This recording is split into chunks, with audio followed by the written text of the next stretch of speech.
Nos da mucho gusto tenerlos aquí. Este es el segundo conversatorio que hacemos hoy y pues la idea de este conversatorio es generar un espacio de reflexión sobre el quehacer científico de las mujeres. En esta ocasión tenemos a 6 invitadas muy especiales que nos irán compartiendo un poco de su labor como científicas y pues ciertas circunstancias, retos, obstáculos, desafíos e incluso oportunidades a las que se han enfrentado, enmarcado en problemas de género principalmente. Comenzaremos con la doctora Natalia Mantilla. Ella es investigadora de la Facultad de Ciencias y del Centro de Ciencias de la Complejidad y se dedica ahorita actualmente a desarrollar en trabajos de investigación en el área de la biología matemática. Entonces, comenzaremos con ella. Gracias y gracias por la invitación. Cuando me invitaron al conversatorio, no soy yo.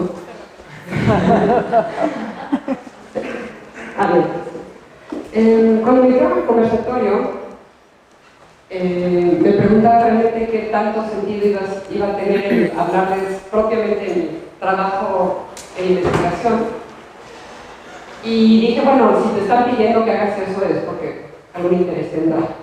Pero creo que también vale la pena a la par hacer una reflexión de las condiciones que yo he enfrentado que me han permitido estar aquí, que creo que son bastante privilegiadas. Entonces, es por abajo. Sí. Aquí, mira. Qué colapso.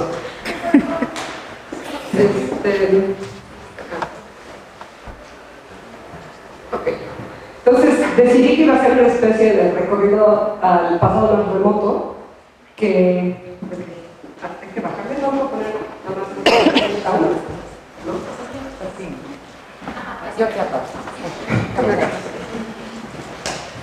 Entonces, como que de entrada, aunque a mí me incomode hacerlo, les platico que vengo de una situación bastante privilegiada.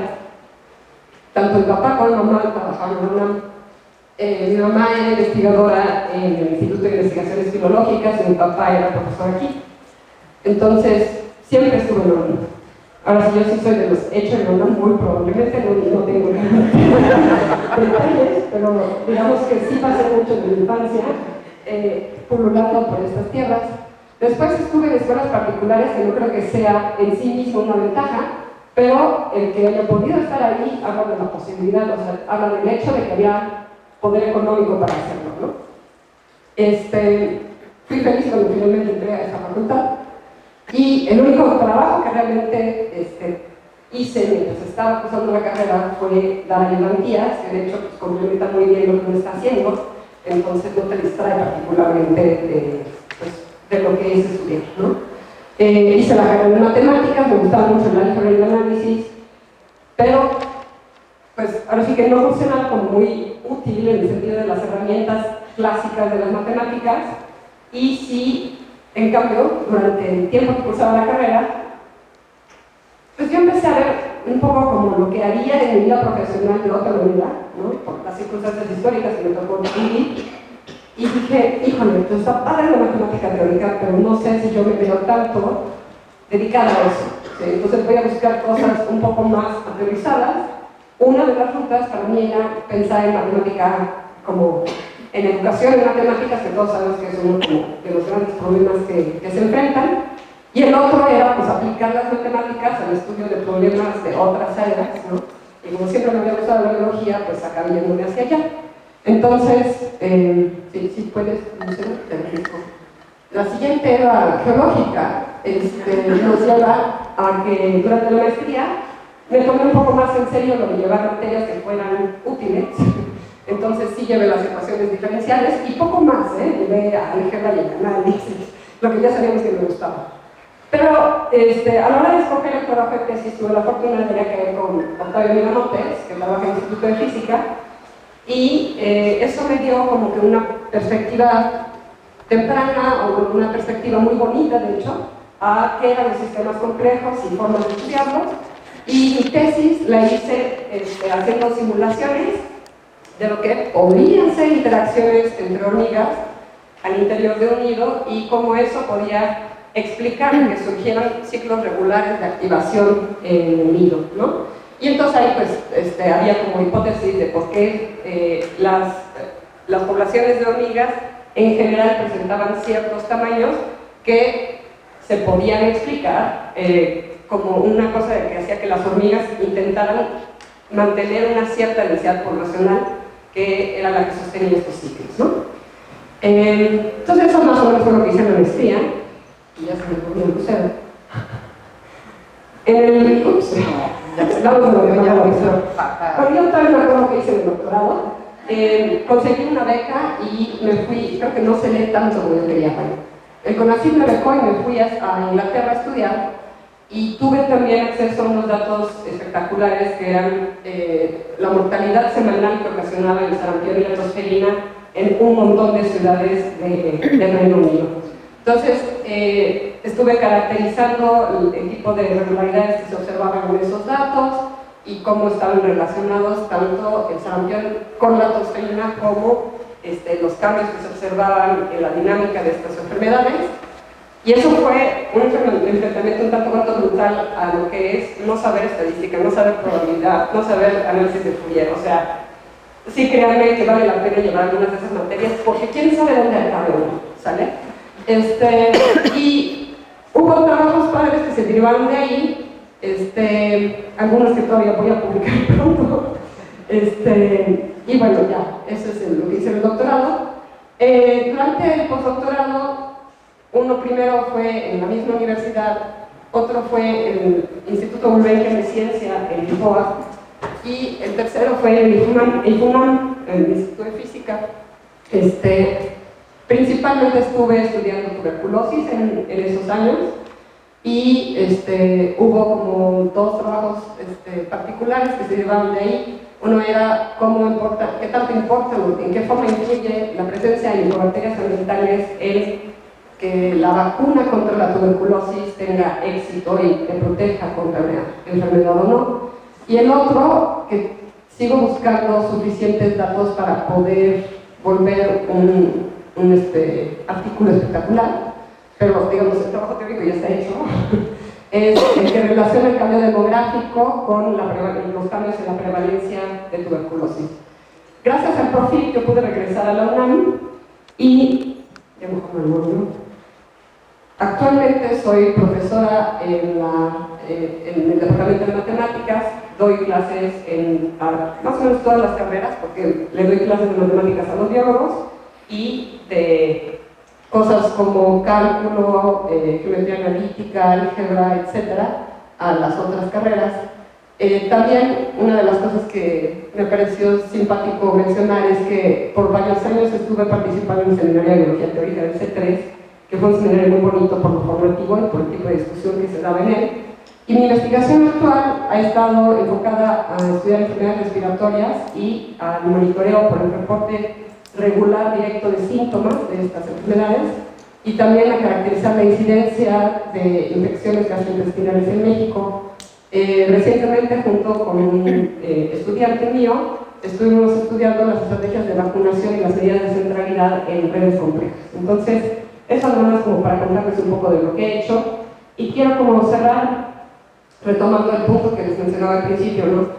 Creo que yo he sido bastante afortunada de tener la posibilidad de estar en una universidad como esta y también en el posgrado y en el postdoctorado en otros centros de investigación muy importantes y que eso en buena medida está dado por el color de mi piel y por la clase social. Entonces, yo creo que si ustedes voltean a ver ahorita el panel tan bonito, ¿no? Somos tristemente poco representativas del sector femenino de la sociedad mexicana, ¿no? de las mujeres mexicanas, y es precisamente porque sí se encuentran obstáculos muy importantes que, claro, cuando uno tiene ciertos privilegios es más fácil sortear, ¿no? Con eso dejo aquí mi participación en este momento y quiero que continúe el cero porque ella empezó dando la tarea.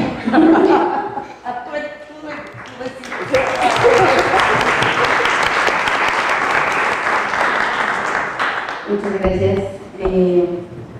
Sí, efectivamente, en la mañana nos comentaron algunas chicas que nuestras panelistas eran todas muy buenas. No se cuenta. Y sí es verdad, o sea, y sí es verdad, y también es verdad que hay todo un camino de privilegios para llegar a ser mujer en la universidad, y a ser mujer en la universidad y hacer ciencia, y a ser mujer en la universidad y hacer doctorado, y a ser mujer en la universidad y hacer doctorado y tener una plaza.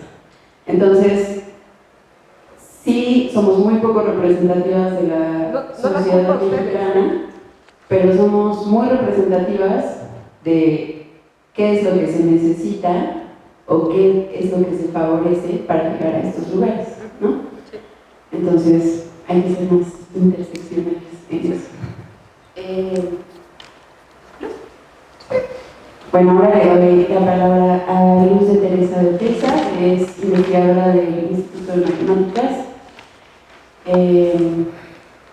Hace cosas de teoría de control y ecuaciones diferenciales. Y es la primera mujer directora de la sociedad, la primera en 75 años en ser la tercera en ser directora de la Sociedad Mexicana de Matemáticas. Bueno, muchas gracias. No soy la tercera mujer en la presidencia de la Sociedad Matemática Mexicana, no la primera. Hubo hubo dos mujeres antes que yo, creo que la anterior a mí fue hace 23 años, o sea, pasan 23 años, ¿no? Para que vuelva a haber una mujer. Y bueno, pues ya que empezamos con eso, quiero decir que fue a raíz del trabajo de la Comisión de Equidad de Género de la Sociedad Matemática Mexicana, que se formó cuando yo era parte de la junta directiva de la sociedad. Yo era la encargada de redes sociales, y empezaron, pues, hombres y mujeres, pero jóvenes todos, a decir qué onda con las mujeres, por qué tan poca representatividad, por qué no hay mujeres presidentas. Y bueno, empezaron así a cuestionar un montón de cosas. Creamos la Comisión de Equidad y Género, y a partir de varias discusiones en el primer encuentro de mujeres matemáticas mexicanas, el segundo encuentro fue el año pasado, pues a raíz de varias discusiones que se empezaron a dar un poco en redes sociales y demás, yo dije, bueno, pues me toca la presidencia de la sociedad, me toca porque soy mujer, me toca porque tengo las calificaciones académicas para hacerlo, y es una responsabilidad con las muchachas que siguen después de mí, ¿no? O sea, sí creo que hay que hacer un trabajo también de visibilidad, de ponerse en ciertos puestos de poder y decir, sí se puede llegar a esos lugares y se puede hacer bien. Espero estarlo haciendo bien, bueno, dadas las circunstancias, lo mejor posible.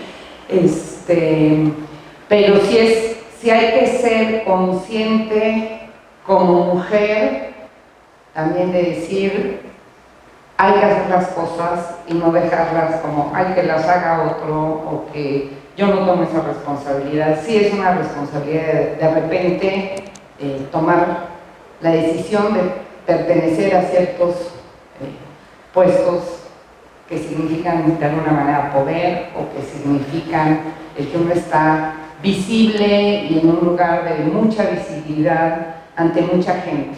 Es un lugar de responsabilidad. Bueno, y entonces empecé por el final, entonces voy por el principio.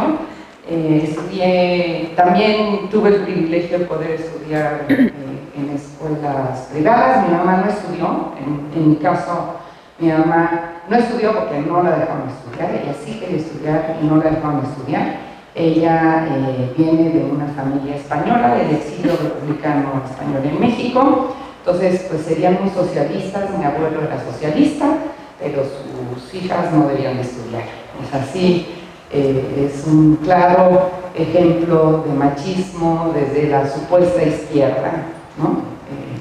Que venía ahí. Ella no estudió, mi papá sí, mi papá era físico, estudió en la facultad, trabajaba, cuando murió hace muchos años, él murió trabajando en el Instituto Mexicano del Petróleo. Entonces, bueno, sí, había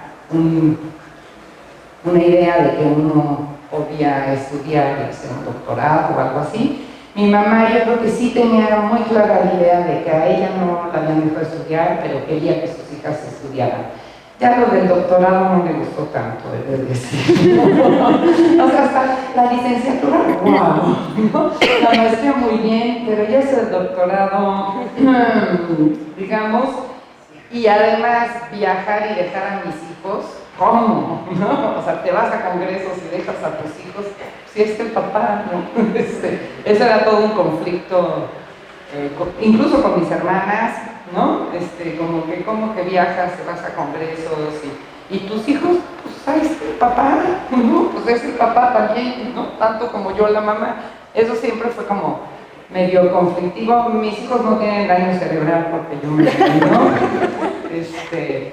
Y yo creo que van muy bien en la vida, o sea, no hay ningún problema con eso. Entonces, sí tuve ese privilegio de venir de una familia, al menos mi papá tenía no terminó el doctorado, pero tenía estudios incluso de doctorado, o sea que pues sí venía una familia con ciertos privilegios, al menos en cuanto a la formación, ¿no? Que tenía.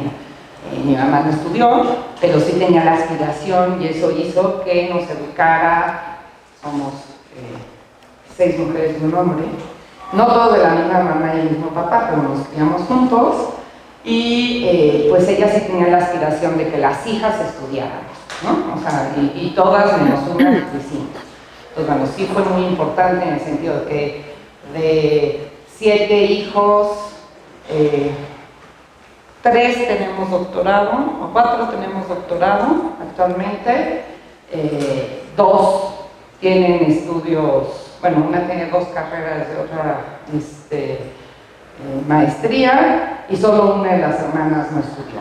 Entonces, bueno, creo que fue un éxito en ese sentido y sí fue pues desde un impulso que venía desde mi madre, ¿no? Yo creo que fue muy importante en la formación. Estudié aquí en la Facultad de Ciencias, es un enorme privilegio. Y después tuve una beca en aquella época, había todavía becas que daba de GAPA para estudiar el doctorado, y eran muy buenas, te daban la beca y luego te daban la plaza. Entonces era maravilloso, ¿no? Entonces yo me fui a hacer el doctorado a la Universidad Complutense de Madrid, en España, y creo que desde un punto de vista fue muy importante mi formación, no solo en la parte académica, sino que a mí me sorprendió mucho llegar a España y encontrarme una sociedad muy igualitaria.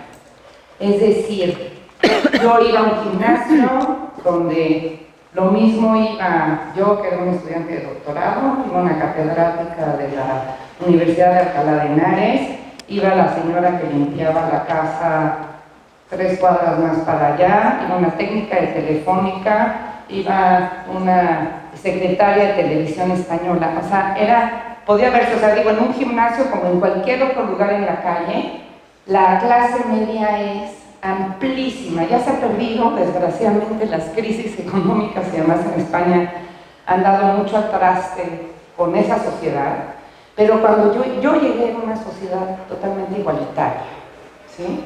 En el sentido de que la clase media era amplísima, y eso te da otra relación con el mundo. Nuestra sociedad es muy clasista, como decía Natalia, muy racista. Los españoles también son racistas, pero tienen otro tipo de racismo, ¿no? O sea, son racismos hacia gente que viene del exterior, principalmente. Aquí somos racistas con nuestra gente, ¿no? Hay un racismo escondido que se ve desde los anuncios, o sea, en los anuncios de lo que quieran, menos los del Seguro Social, no hay alguien típicamente moreno, ¿no? De cabello lacio. Si es moreno, es más bien tirando a latinoamericano, ¿no? O puede ser un jugador de fútbol americano negro, pero de los rasgos como... Sí, hay negros en México, pero hay pocos, ¿no? Es más el estilo de Estados Unidos. Entonces sí somos una sociedad muy racista, muy clasista y muy machista, hay que decirlo. Y no es verdad que en la facultad no haya machismo, no es verdad que en el instituto no haya machismo, o sea, sí hay ciertas trabas que uno va detectando a lo largo de la carrera y a veces son muy sutiles.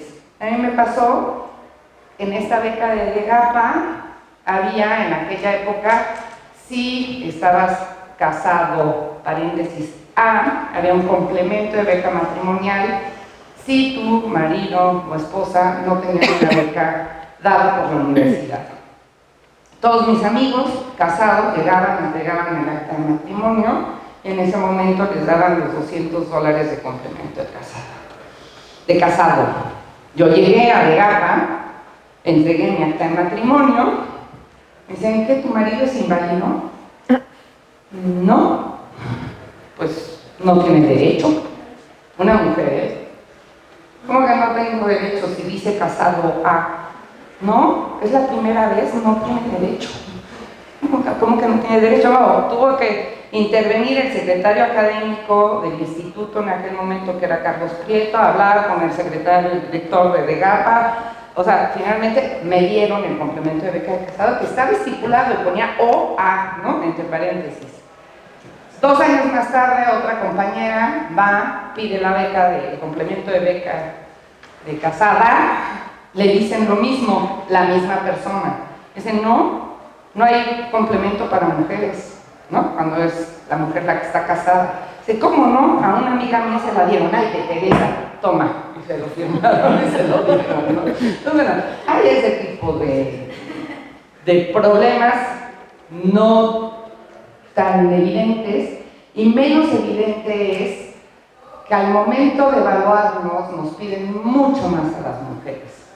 Y yo lo he visto en las evaluadoras, en las dictaminadoras, que hay dudas sobre las mujeres que nunca hay sobre los hombres, ¿sí? O sea, un hombre que publica poco, no, es buenísimo, aunque todavía no lo demuestra, ¿verdad? No publica lo que debe de ser, pero no importa, él es muy bueno, porque yo lo digo, o porque a mí Juanito me dijo que es buenísimo. En las mujeres se cuestiona muchísimo su nivel y se te pide más. Nadie se da cuenta, a lo mejor está escondido eso, pero llegar a los niveles más altos te piden más, aunque no nos demos cuenta, ¿sí? Hay que demostrar mucho más que un hombre si quiere llegar a los niveles más altos dentro de la academia. Y eso, bueno, pues creo que es algo que hay que combatir y hay que estar conscientes de que esto sucede así. Y pues yo creo que por ahora eso.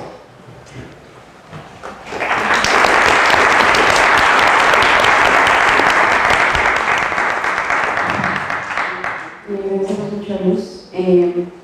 Sí, justo en la sesión de la mañana nos platicaban que muchas de las mujeres que son investigadoras representan en sus centros la mayor parte de la estadística de género, ¿no? Entonces hay una responsabilidad de demostrar que sí merecen estar en donde están. ¿Roxana? Sí. Bueno, ahora le doy la palabra a la doctora Roxana Misael Castillo, ella es investigadora de la Facultad de Ciencias.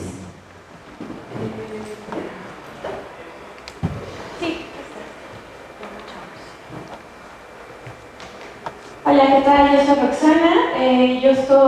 Yo fui estudiante de física aquí en la carrera de física de la Facultad de Ciencias. Luego hice mi posgrado en ciencias en física.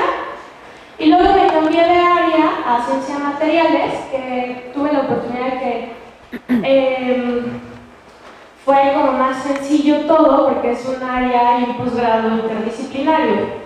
Entonces, gracias a que es interdisciplinario, pues tuve la oportunidad de tratar con más profesoras y profesores y sentir como menos la disparidad de género, que por ejemplo en el posgrado de ciencias físicas había sentido en el momento en que pues solo tenía profesores hombres, ¿no?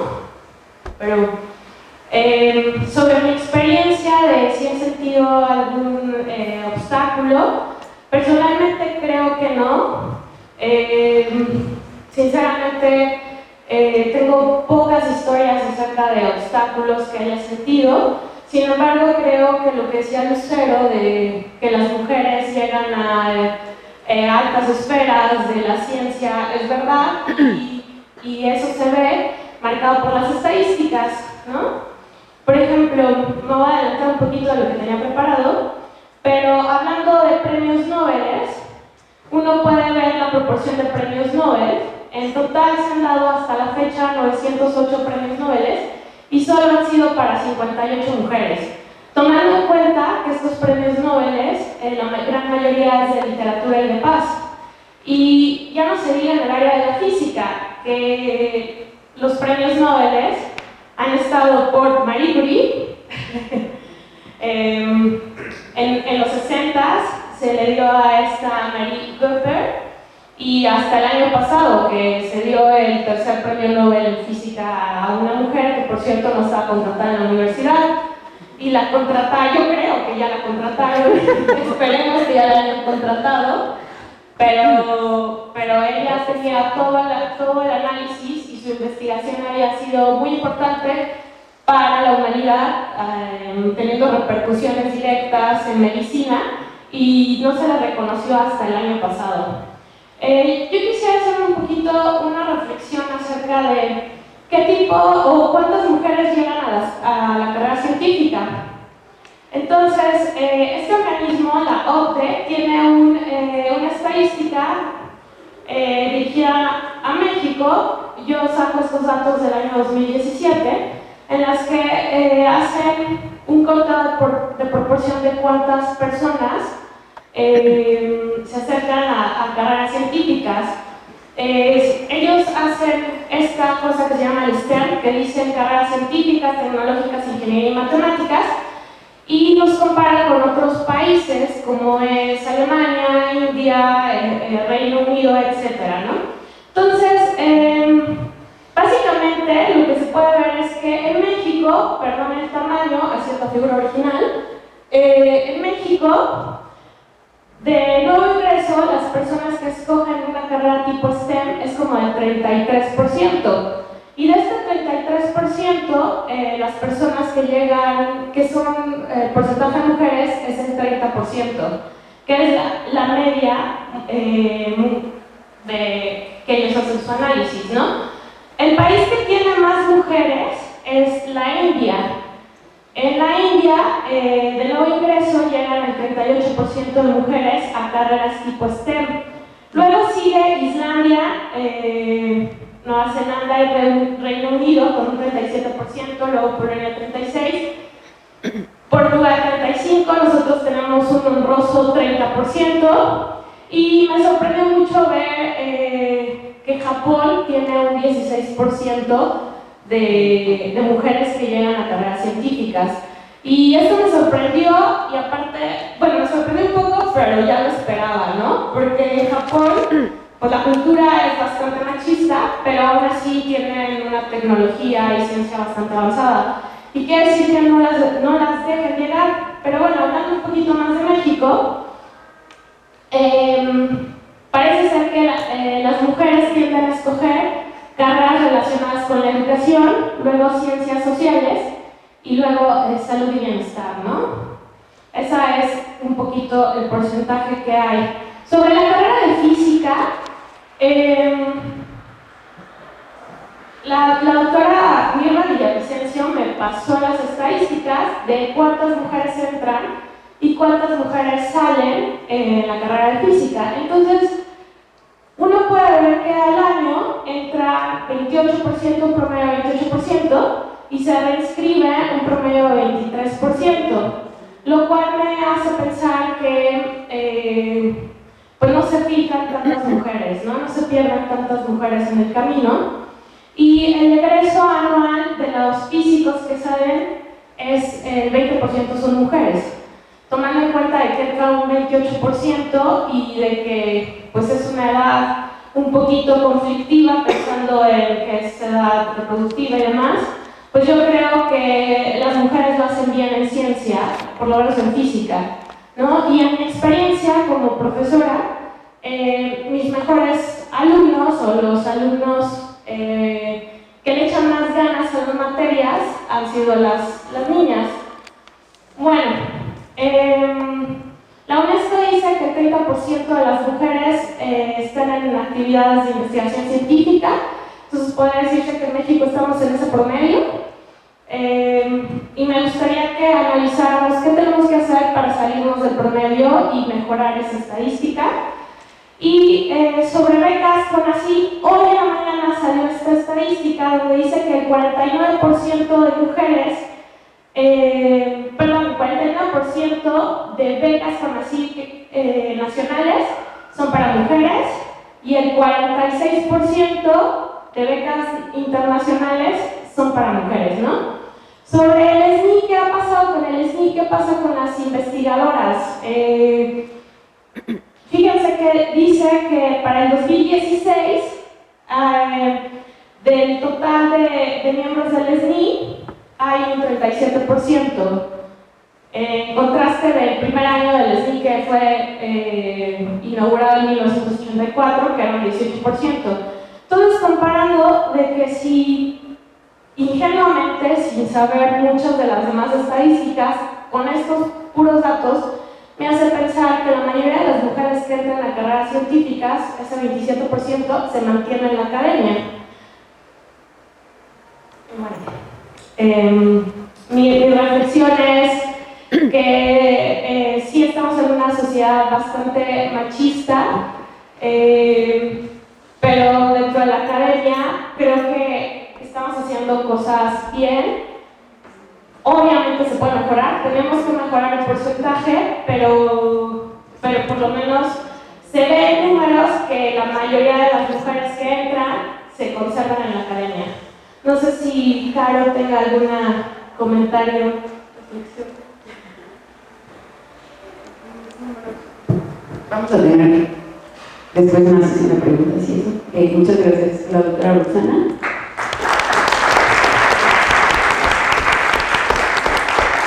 Efectivamente, hace un año se descubrió que en Japón, en las carreras de medicina y biología, sabemos todos que son muy competitivas, había un sesgo en el que se juzgaba estos exámenes de manera desigual para que entraran menos mujeres a las carreras de medicina en Japón. Entonces, efectivamente es que no las dejan llegar.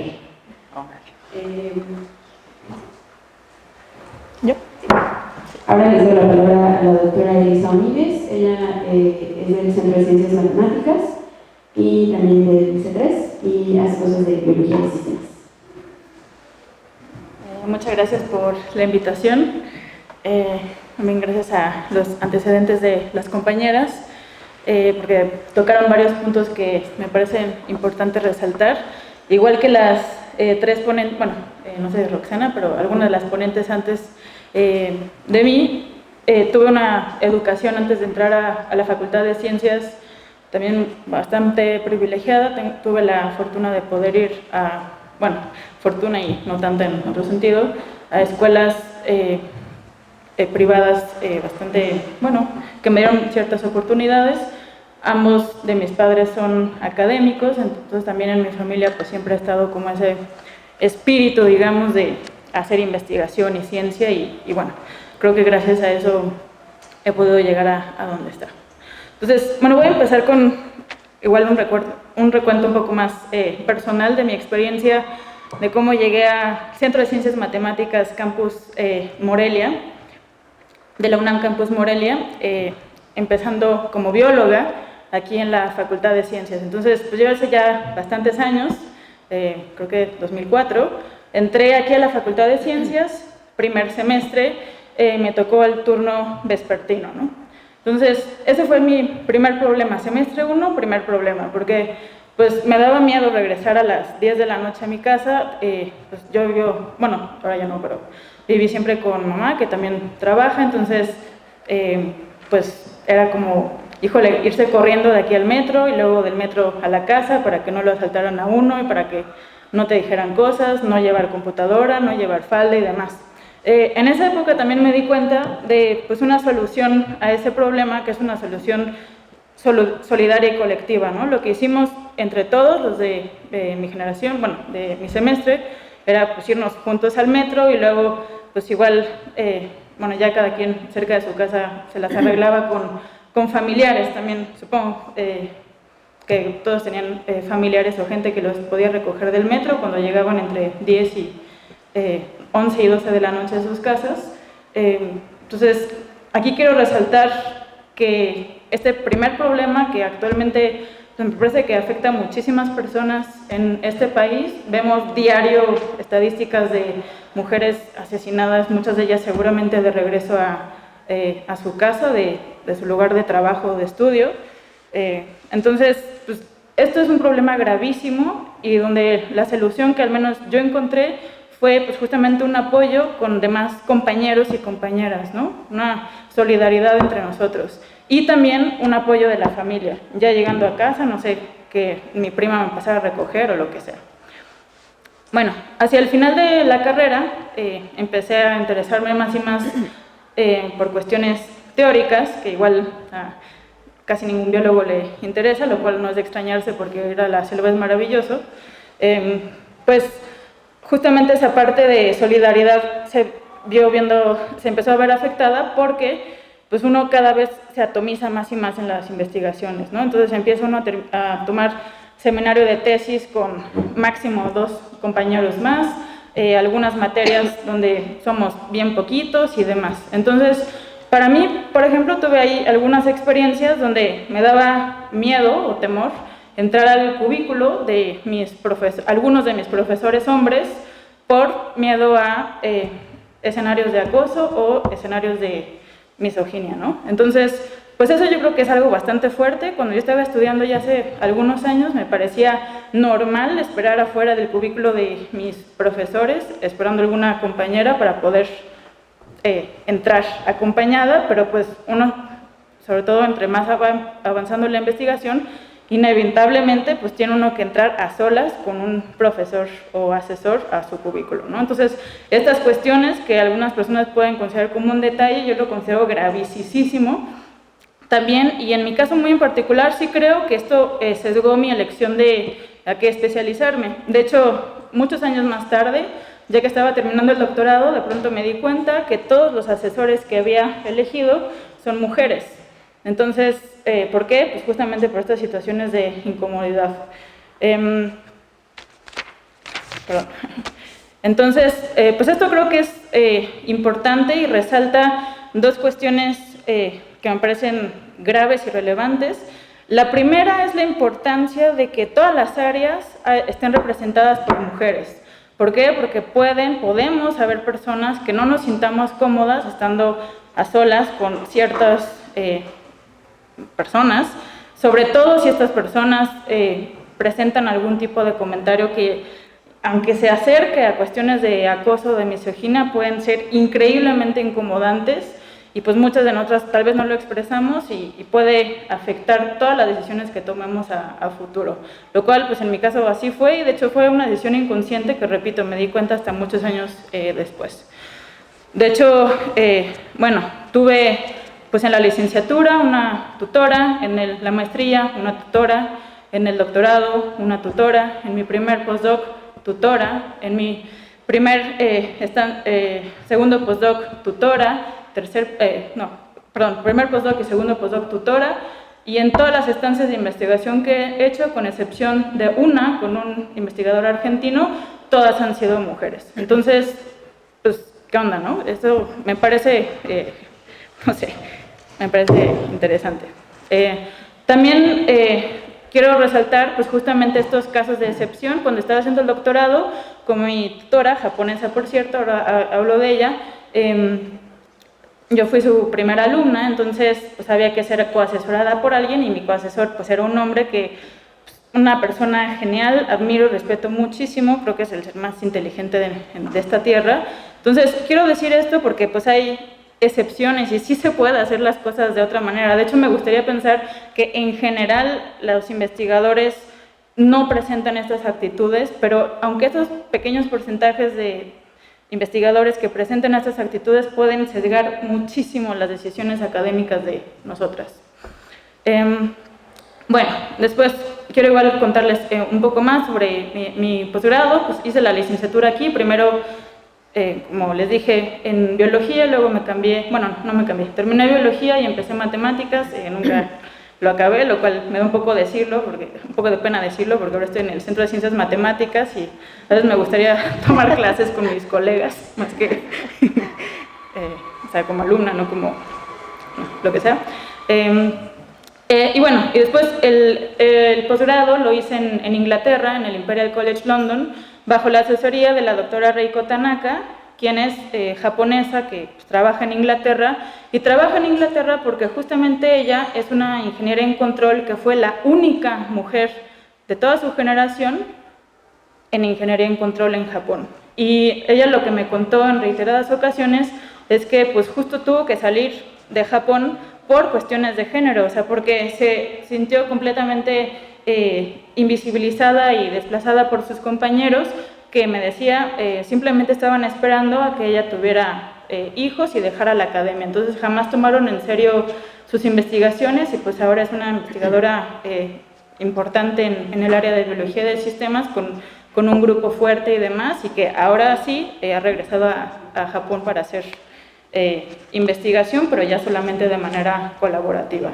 Entonces, pues esto también me parece grave, ¿no? O sea, en su caso, pues una persona con una vocación total por hacer investigación, que quiso salir, decidió tomar una decisión tan importante como salir de su país para poder hacer lo que quería hacer, ¿no? Entonces, pues aquí también, qué bueno que acaban de presentar datos de Japón de esta cuestión, pues sí, es una realidad, ¿no? Y de hecho, a mí me tocó, haciendo el doctorado y luego el postdoc con ella, ir a Japón, digamos que en su representación y hablar con aquellas personas que fueron sus asesores de licenciatura y sus profesores, y pues yo estaba muy temerosa, ¿no? Porque iba como mujer, igual que ella, de un doctorado de ingeniería, igual que ella, dedicándome a biología, igual que ella, bueno, bioingeniería, igual que ella, pero además mucho más joven, ¿no? Entonces, pues, iba muy temerosa y por suerte, bueno, tuve mucha suerte y todo salió bien, pero bueno, sí creo que es algo importante que afecta no nada más a México, sino pues a varios otros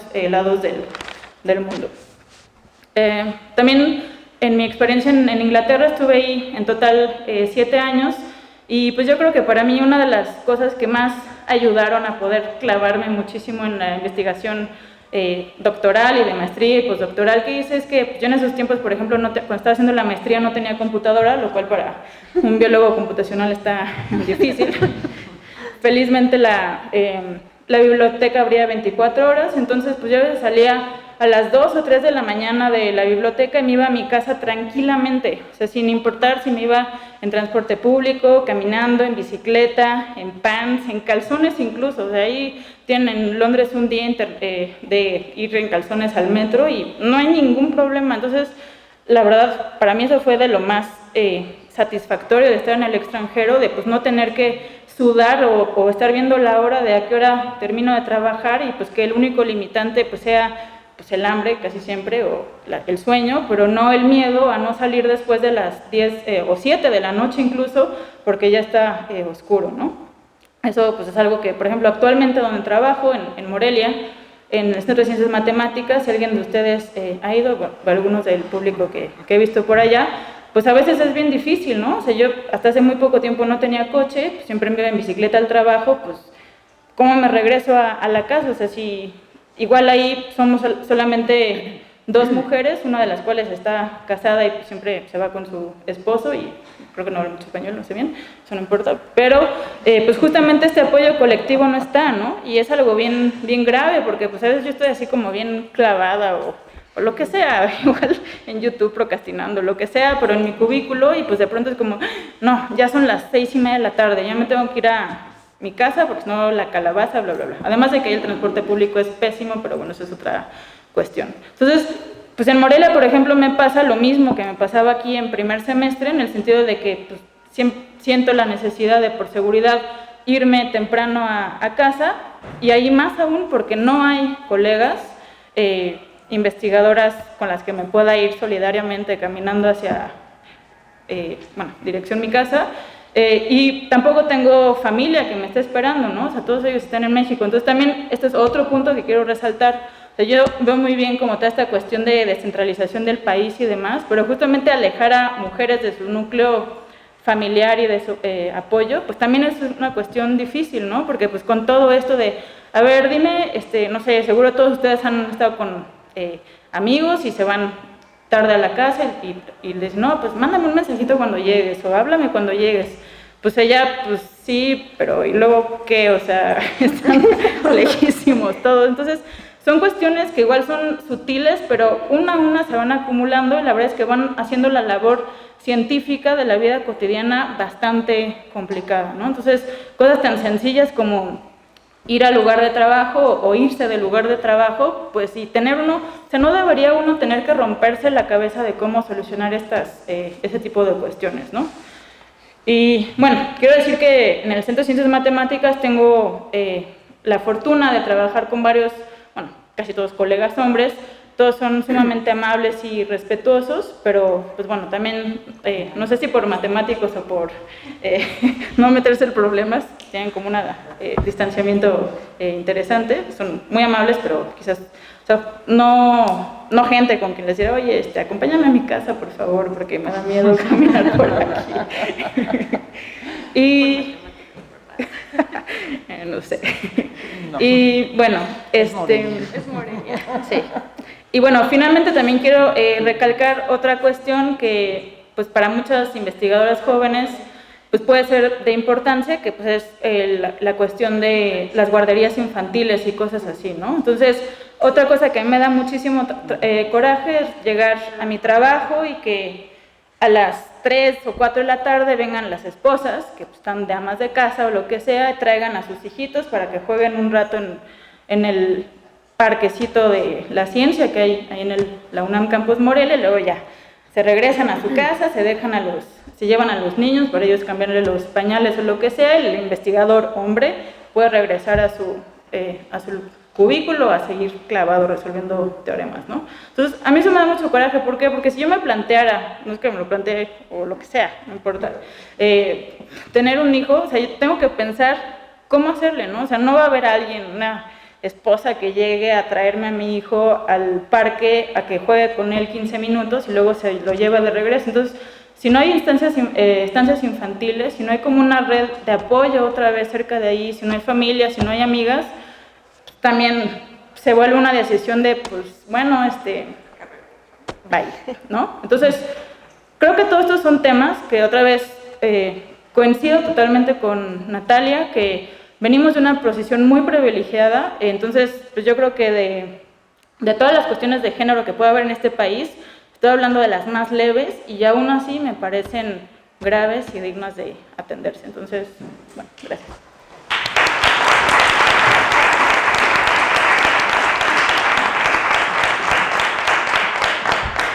Muchas gracias. La doctora Elisa tocó varios puntos interesantes, lo que es la maternidad, también la necesidad de crear espacios donde puedas entablar relaciones con otras mujeres, que a veces es muy necesario, esa sororidad entre colegas que muchas veces hace falta y que a veces cuando los hay son, no sé, muy retroalimentativos y útiles para refugiarte en ellos. Entonces, en adelante tomaremos un poquito de esos temas.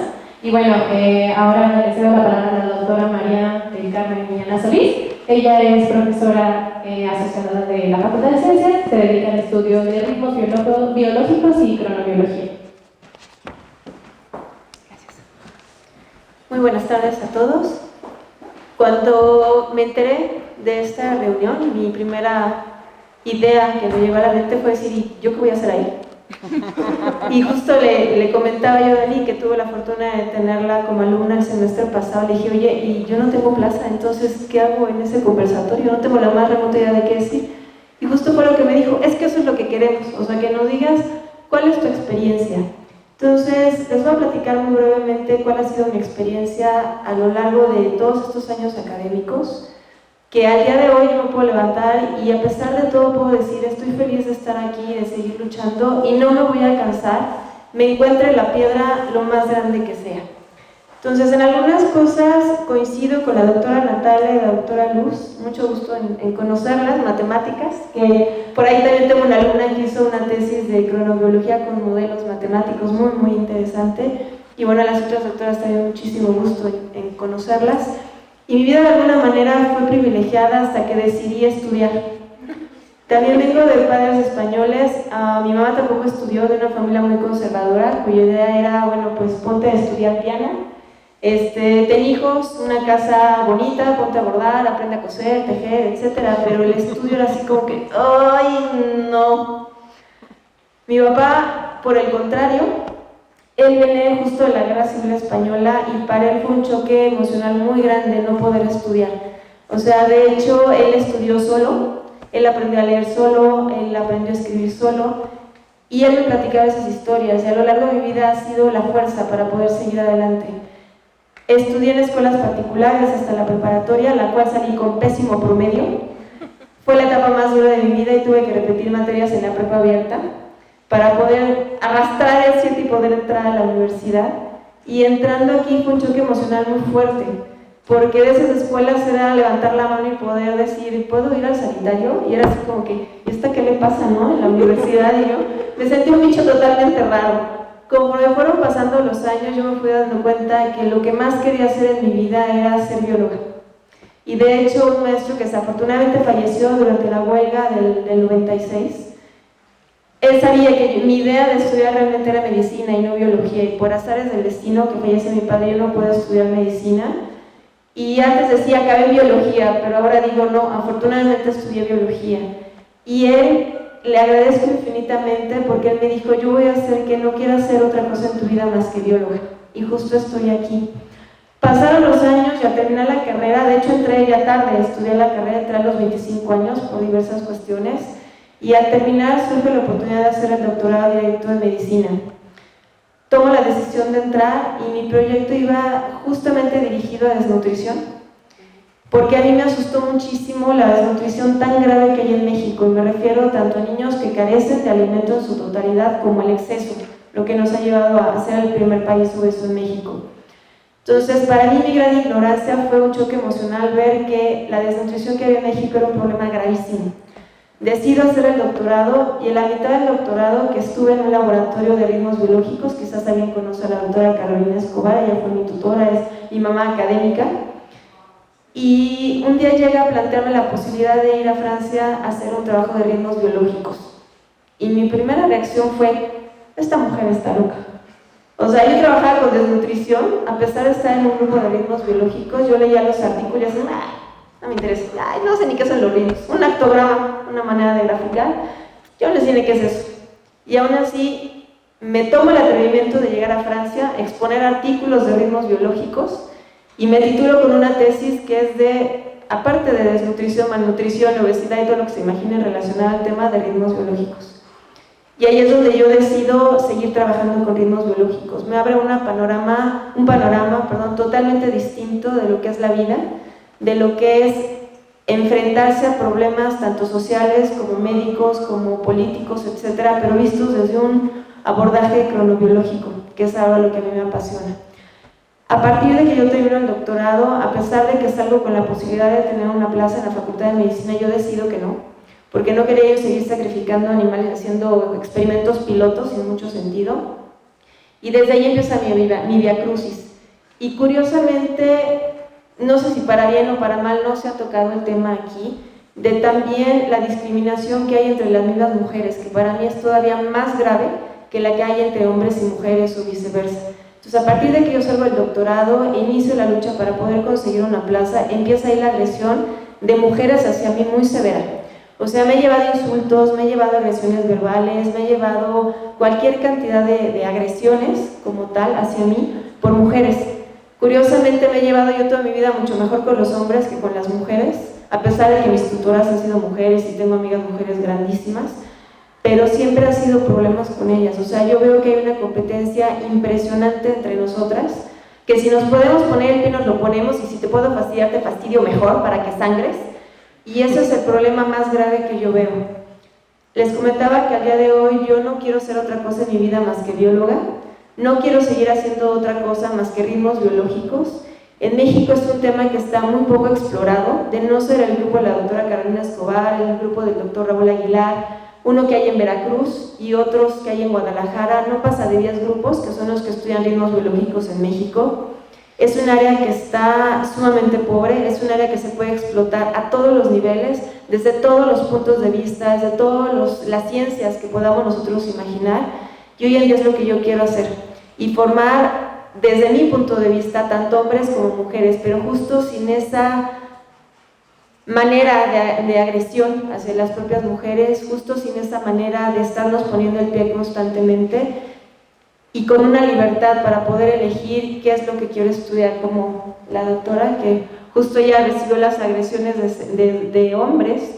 Justo lo que yo le quiero enseñar a mis alumnos. He tenido la fortuna de, a pesar de que no tengo una plaza, dirigir tesis. Los alumnos se han acercado a mí y hemos buscado la manera de conseguir colaboraciones entre otros laboratorios, entre mis propios profesores a lo largo de la carrera, que curiosamente tengo muchísimas satisfacciones y es justo lo que hemos querido hacer.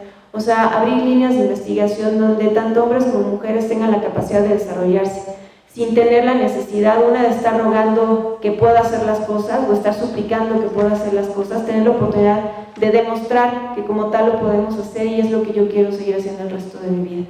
Ritmos biológicos y colaboración junto con hombres y con mujeres, y enseñar a esos alumnos un camino adecuado a seguir para poder tratar de ir eliminando este camino de tropiezos que vamos encontrando a lo largo de la vida académica.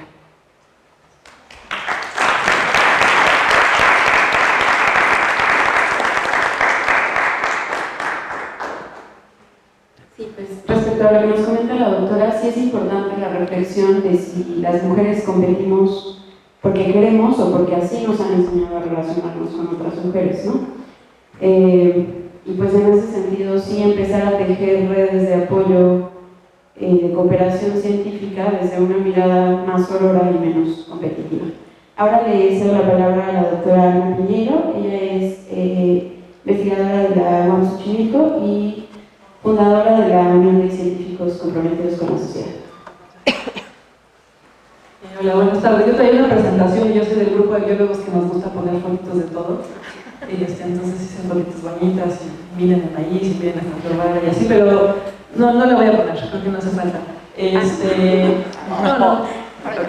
Queremos ver maíz. Bueno, puede ilustrativo, pero creo que lo importante es, bueno, al igual que mis compañeras aquí en la mesa, sin duda yo vengo de un estrato privilegiado, clase mediana. Mi mamá tenía 2 maestrías, murió cuando estaba haciendo el doctorado, mi padre tenía también posgrado y los dos eran sociólogos, entonces algo que también a mí creo que fue muy importante fue darme cuenta que uno puede vivir de cosas que la mayoría de la gente piensa que no puede vivir de ellas, como es la sociología, ¿no? Y que puedes hacer, y que las universidades son lugares en donde puedes desarrollarte. Entonces, yo ahora que estoy en UAM Xochimilco, que atiende una demografía diferente que la UNAM, los chicos y chicas que entran a las carreras ahí, y depende de qué carrera es, y yo de agronomía, que entran los chicos con el menor promedio de toda la UAM, traen muchas carencias formales, muchos son la primera generación de su familia que entra a la universidad. Entonces, algo que no tienen esos hombres y mujeres es un rol, ¿cómo se dice?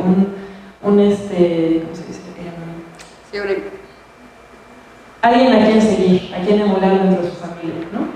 Entonces, además de las carencias formales que traen, ¿no? Yo también, de hecho hice la primaria pública, lo cual fue muy bueno porque fue darme cuenta que en México hay muchos Méxicos, ¿no? Luego sí hice secundaria y primaria en privado, y luego aquí en la Facultad de Ciencias en la UNAM, mi doctorado aquí en la UNAM, luego postdoctorado en Estados Unidos. Pero creo que lo que me gustaría decir es algo que creo que sí es transversal a muchas mujeres, seamos aquellas que venimos de un contexto familiar en donde estar en la academia es una posibilidad, o sea, existe en el horizonte de posibilidades, ¿no? Porque cuando yo estaba estudiando la carrera aquí, bueno, tenía brackets, ¿no? Iba con mi dentista y mi dentista insistía en que por qué estudiaba biología, que me iba a morir de hambre, ¿no?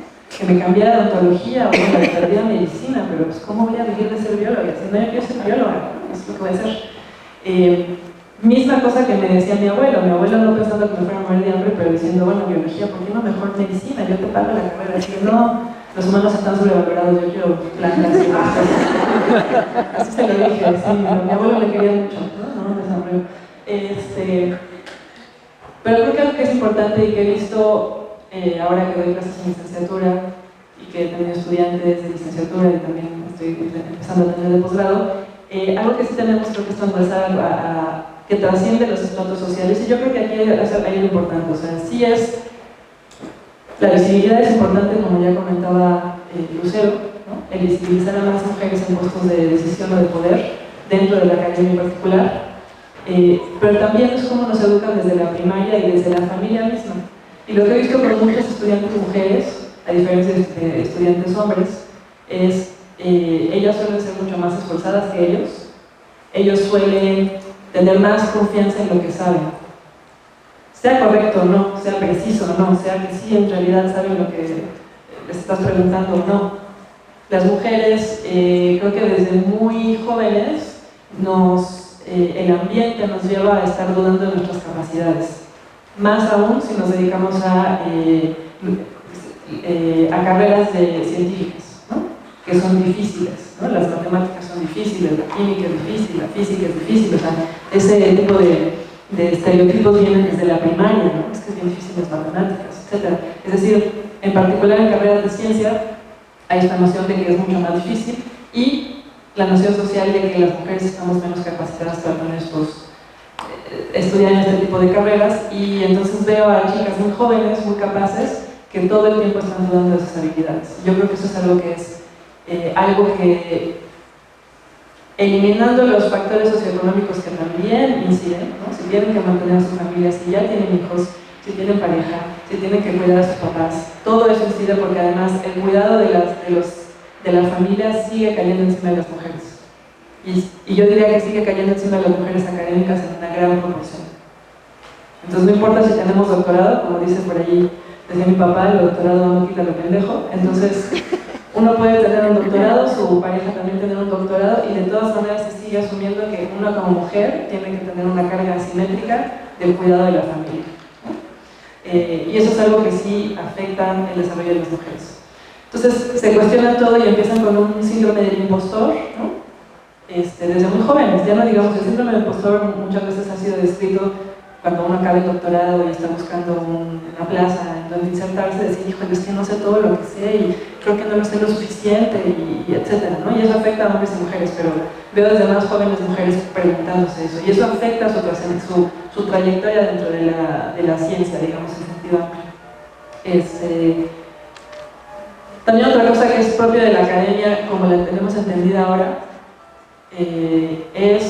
está enfocada a ensalzar el éxito individual a costa de los esfuerzos colectivos. Cuando uno compite por una plaza, compites tú por la plaza, ¿no? Tiene que quedar una persona en lugar de otra, bueno, se entiende, solo hay un contrato, ¿no? Pero la manera en la que vas, la trayectoria que se espera de ti es que sigas ensalzando tu desarrollo individual, y los esfuerzos que son comunitarios o que son comunes, en donde no necesariamente tú vas a sobresalir, son penalizados. ¿Cómo son penalizados? Pues esos esfuerzos que pueden ser de divulgación, que pueden ser de difusión, que pueden ser de formación muy básica, ¿no? Pues no son recompensados en el ámbito académico. Lo que importa es el paper, y además importa en qué posición del paper estás, si eres primera autora, si eres la autora por correspondencia. Entonces está enfocado en el éxito individual. Y como mencionaba una de las compañeras antes de mí, la verdad es que es la última vez que puedo recuperar cosas, sigue habiendo, y eso es en la Facultad de Ciencias de la UNAM, y eso me pasó cuando yo estudié aquí, hombres y mujeres que piensan que para qué se le invierte tanto esfuerzo a una mujer si eventualmente se va a casar y se va a ir de la academia, ¿no? ¿Por qué? Porque en esta lógica del éxito individual, también obedece a un sistema patriarcal, en donde tenemos un individuo, en donde los hombres no importa si el académico tiene hijos, porque se asume que la madre es la que va a estar en realidad. Le hagan como le hagan, la madre es la que se va a encargar, ¿no? Mientras que a las mujeres académicas sí nos implica un reto, ¿no? Como decía Elisa, yo ahí no fue un asunto consciente, pero realmente dificultades en mi trayectoria académica hubo pocas por dos cosas. Con mi novio, cuando yo era muy pequeña, yo fui criada básicamente por hombres, y entonces quizá tengo algunos rasgos de carácter que son achacados a los hombres, como es ser un poco más segura de mí misma y ser tenaz, ¿no? Y no dejarme hacer sobajar o sentir mal por comentarios sexistas, ¿no? No es que no afecten, no estoy diciendo que no afecten, lo que digo es que no logro que me lleguen, no logro que eso me... Y en agronomía y veterinaria, que es donde estoy yo ahorita en la UAM Xochimilco, son muy sexistas, ¿no? Y encima soy la más joven, entonces me ha tocado seguir con esto. Pero durante mi trayectoria profesional, licenciatura y doctorado, y luego postdoctorado, tuve la fortuna, y ahí sí lo digo en el sentido positivo, porque ayudó mucho a que yo tuviera tutoras mujeres. Entonces, ¿cómo ayudó? Por ejemplo, yo acabé el doctorado embarazada, ¿no? Fue una decisión, y me fui a hacer el postdoctorado embarazada. Nació en Estados Unidos mi hijo, y eso fue posible porque mi asesora, mi tutora de postdoctorado, le dije, estoy embarazada, etc. ¿No? Esto es lo que va a pasar.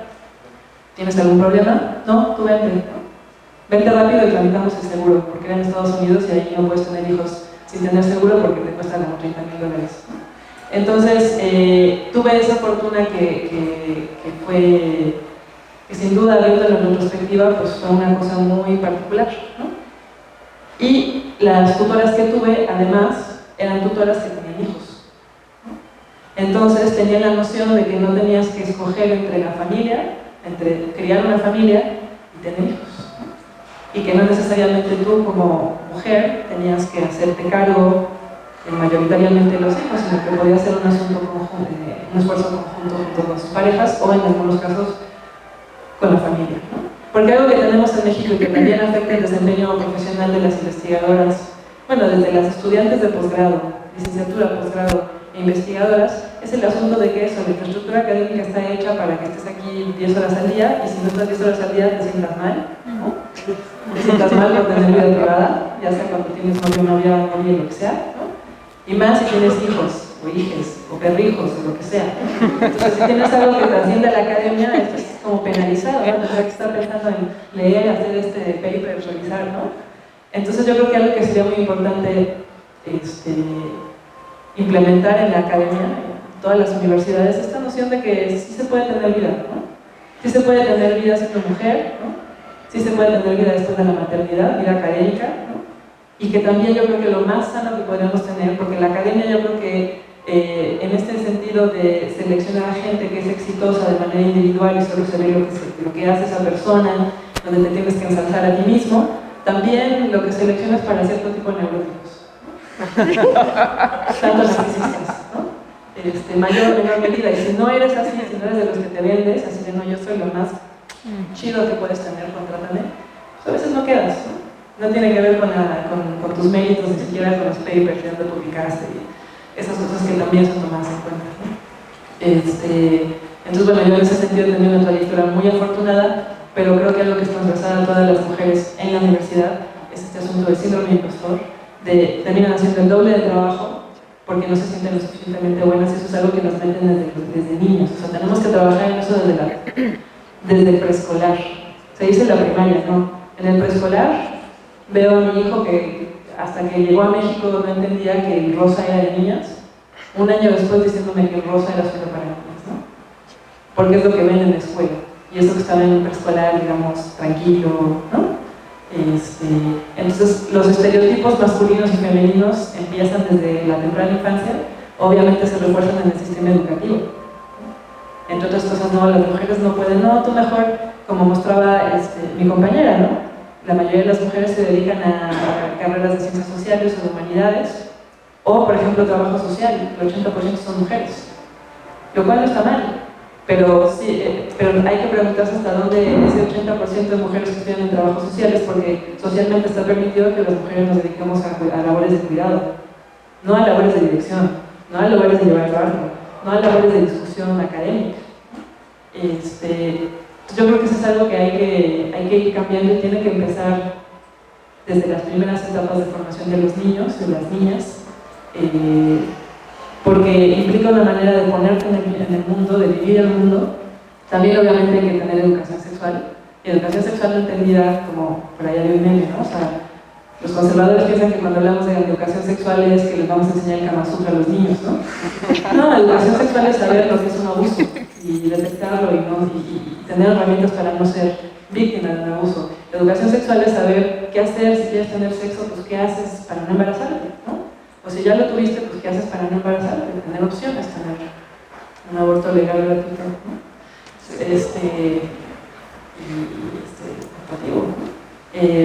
Entonces eso tiene que empezar desde la primera infancia, y desde la primera infancia este asunto de no estereotipar a las niñas como que, bueno, nos uniforman en rosa, ¿no? 80% de...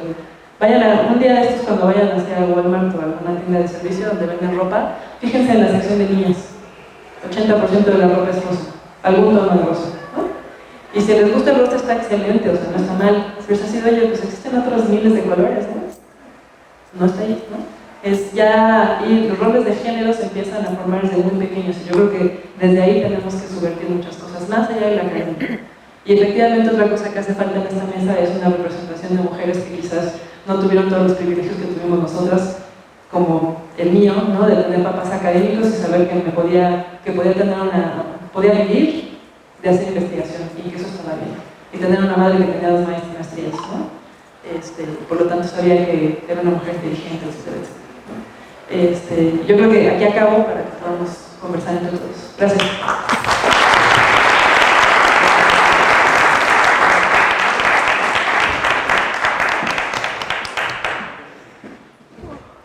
Bueno, ahora vamos a proceder a la parte de las preguntas. Yo les voy a hacer unas cuantas preguntas y pues puede contestar quien guste, quien tenga como algún aporte especial o quiera responder a la pregunta.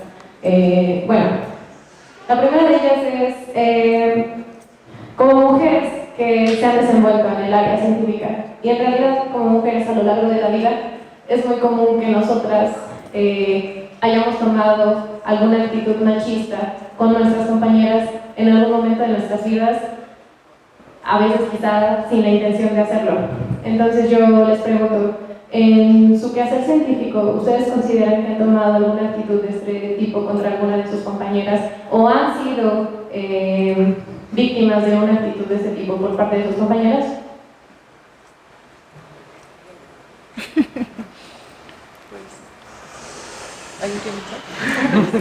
Pues no.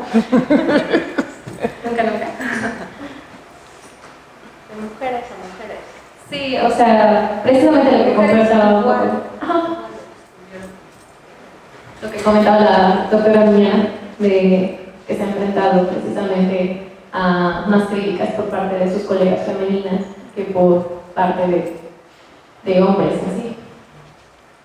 Sí, bueno, algo hay de eso, ¿no? Sí, después la doctora Alma también. Gracias. Perdón, efectivamente algo hay de eso. Y una experiencia que yo tuve durante el doctorado es una persona que trabajaba con la doctora Escobar, que llevaba fácil 5 años sin publicar, y era su necesidad porque necesitaba ya un artículo reciente para poder obtener la plaza. Me obligaron a ponerlo en el último artículo que yo publiqué. Y cuando yo me di cuenta, desgraciadamente ya se había enviado el artículo, entonces ya no había nada que hacer. Yo le reclamé a la doctora, le dije que no era justo, o sea, porque si él no se había dedicado a trabajar más que en estar jugando, pues ahorita era cuando él necesitaba pues, tener digamos, una manera de enfrentarse a lo que él había hecho durante esos años sin haber trabajado. Y su respuesta fue, pues lo siento mucho, pero si no va en el artículo, que además ya lo envié, que ahí yo fue cuando me enteré, no te titulas. Wow. Esa fue la respuesta.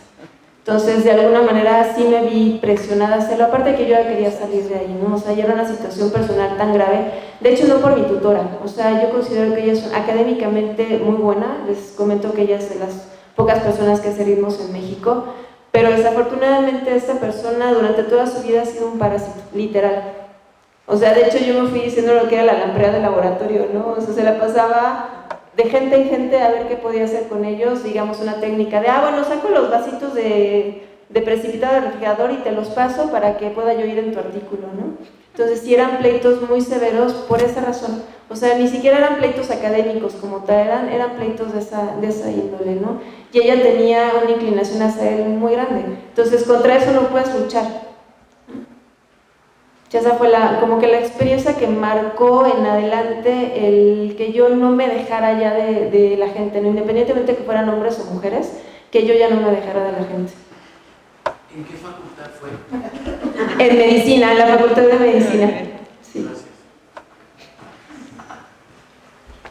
Sí, a mí más que discriminación directa o este tipo de fuego amigo, ¿no? Pues entre mujeres, lo que sí es que hay una, mis compañeras podrán decir si lo sienten así o no, pero hay una sensación de que tener hijos es un impedimento a la carrera académica y que de hecho si tú decides tener hijos, cuando decidas tener hijos, ¿no? Pero sobre todo estás en un doctorado, estás incumpliendo con tus labores del doctorado y estás siendo digamos una piedra en la carreta, ¿no? Y que es algo que no deberías de hacer. Y he tenido compañeras en donde sus tutores sí les dicen que no se vayan a embarazar en el doctorado, ¿no? que pues es como parte de la regla no escrita, ¿no? Porque obviamente no se lo pueden pedir oficialmente porque se acusarían de discriminación, pero y tanto tutoras como tutores le han dicho esto a compañeras, ¿no? De que no se embaracen porque pues la verdad es que ¿cómo? No se van a echar a perder, ¿no? En este mismo sentido de que la academia no está hecha considerando que las mujeres estamos en la academia, porque luego los hombres pues también tienen hijos, pero como en realidad la mujer o la familia o alguien se está haciendo cargo de ellos, ellos como que no baja su trayectoria profesional, y las mujeres sí termina siendo normalmente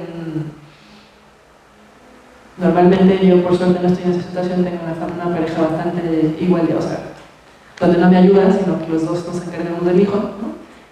Pero yo creo que es una situación poco común de lo que he visto con mis propias colegas, ¿no? Perdón, nada más para agregar, justo ahora me recuerda la doctora que un comentario de esta persona fue: desde que yo me fui de estancia era usual en Francia a las 10 de la mañana el café y a la 1 de la tarde comer, y llega uno con esas costumbres porque justo durante el doctorado, o sea, no tienes derecho de salir, no hay fines de semana, no hay comidas, no hay café, no hay nada. Y un comentario de esta persona fue cuando yo iba al microondas a calentar mi comida, fue: doctora Miñana, o sea, ¿qué no sabe usted que el doctorado es tiempo completo? Y yo me volteé con toda la seguridad del mundo y volteé y le dije: sí estoy consciente, es tiempo completo, no es vida completa, y que tú no tengas ni siquiera un gramo de vida personal, ese es tu problema, no el mío. Me fui al microondas, calenté y me senté a comer. Entonces sí, las fricciones eran muy, muy duras justo por este tipo de comentarios, ¿no?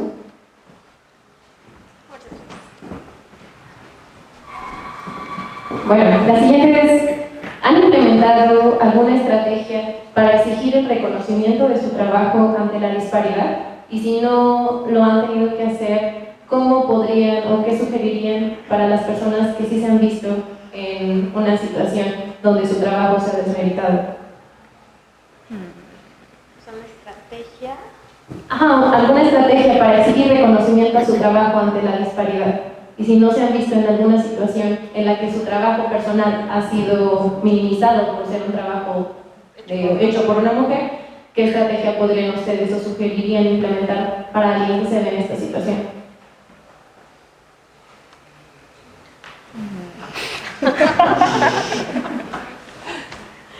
Digo, por contestar algo, tenacidad, o sea, nunca estrategia, ¿no? Es decir, a ver, pues yo soy más necia que tú y te voy a demostrar que sí soy una chingona, ¿no? Ha sido la estrategia. Y apoyar a otras mujeres, o sea, yo creo que yo desde mis distintos puestos de estar en el consejo interno, o en comisión evaluadora, o en ese tipo de cosas, pues sí intento proteger a otras mujeres, o lo he intentado, ¿no? Siempre que he podido. O sea, me he llegado a pelear en otros momentos con directores y cosas así, protegiendo a otras colegas, ¿no? Porque en efecto hay actos de discriminación contra las mujeres y en efecto se les pide más, se nos pide más. Y no nos damos cuenta, pero sí es, o sea, te das cuenta cuando estás en comisiones de evaluación, ¿no? Que de verdad se pide más, o si no se te ocurra estar casada con un matemático, en mi caso en matemáticas, ¿no? Porque es el trabajo, ¿no? Seguro, sí, yo creo que mientras haces el amor te dictan los problemas, ¿no? O sea, de verdad es terrible, ¿no? O sea, terrible que a otra persona, o sea, no tienes que mostrar más que lo que tienes hecho, tu trabajo, ¿no? Mujeres que están casadas con matemáticos famosos, como dice un colega español, eran él y su esposa eran matemáticos, la esposa falleció, pero decía, la buena era ella, no yo, y siempre pensaban que era al revés, ¿no? Y eso, bueno, pues es parte del problema, y estrategias, solidaridad entre nosotras, hacer lo más posible, y con los hombres desde luego también, ¿no? Pero es apoyarnos entre todos a pasar esos y ser conscientes, hacerse conscientes de las cosas, porque no es tan evidente, está metido, como decían desde el kinder, ¿no? O sea, el pink, y las cazuelitas y las muñequitas, ¿no? O los carritos, o sea, Bueno, mi marido se quedó sin trabajo y, o sea, le ha costado horrores que yo lo mantenga, ¿no? O sea, cuesta, ¿no? Para él ha sido muy traumático el que yo sea la proveedora. Pero bueno, él se levanta a hacer desayuno a los niños. Está bien, ¿no? O sea, no hay ningún problema. Y a lo mejor le queda bien, ¿no? Ya aprendió, ya aprendió. Buen punto que tomó Lucero. Justamente me recordó algo que probablemente no debería decir, porque era una especie de política, o es una política no escrita del departamento, ya, ahí lo dejo, que cuando una mujer se embaraza no se le dan cursos ese semestre para apoyar que ella pueda salir a flote. Y en años recientes eso sufrió un ataque bastante fuerte de parte de otras mujeres. Y creo que además algo que se nos olvida es que necesitamos extender esa política a los hombres para que cuando van a tener un hijo también se les descargue un poco de trabajo y entonces ellos también se involucren en el cuidado de los hijos de manera natural. Y para que no nos perdamos nosotros a la hora de estar creciendo del cuidado de nuestros padres, ¿no? Y ya del otro tema que habían mencionado antes de la discriminación, bueno, también relacionado con eso, a la hora de estar en una escuela, lo típico es que las y los maestros con más facilidad le ceden la palabra a los varones de la clase que a las niñas, y en general también es menos frecuente que las niñas pidan la palabra. Entonces efectivamente está desde así como muy temprana edad marcado ese tipo de futuro, ¿no? Que te vas a dedicar a tener una opinión y a participar en el pensamiento colectivo o a estar pegado en tu rincón.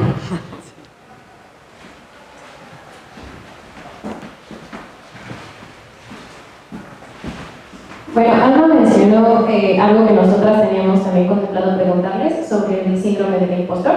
Esta como idea de no creer merecer lo que tienes o no estar seguro de lo que sabes. Y se ha reportado que en mujeres científicas esto es muy común. Entonces, nosotras les queríamos preguntar, ¿ustedes cómo erradicarían desde, por ejemplo, ustedes que son profesoras, y que pueden ver, ¿no? Como comentaba Alma, esto en sus alumnas, ¿ustedes qué estrategias o qué implementarían para erradicar este tipo de psicología que es muy frecuente entre las mujeres que estudian ciencias? Y no puedo combatirlo en mí. Creo que primero tendría que haber confianza y comunicación en general con todos los alumnos y en especial con las alumnas, que además de síndrome de impostor seguramente sufren otras cosas y que a veces no tienen, no saben a dónde ir a hablar, ¿no? Entonces, inculcarles de que está bien lo que dicen y que pueden participar y que sus compañeros las escuchen. En una ocasión me pasó que en un curso estaban haciendo proyectos finales y era un equipo de un niño y una niña, ¿no? Unos compañeros.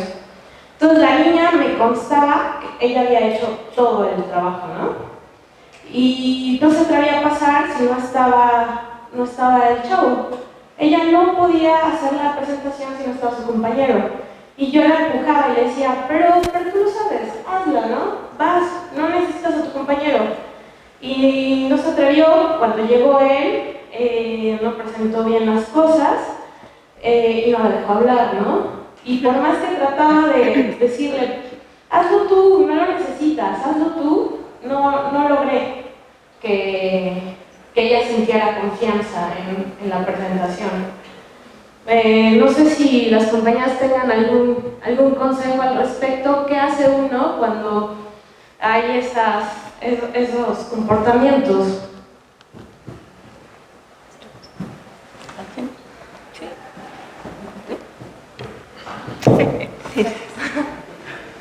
Es que en la UAM hay muchas clases, entonces tenemos muchos grupos. Pero yo creo que algo importante es efectivamente, recapitulando, los hombres tienden a hablar un poco más que las mujeres, a pedir la palabra.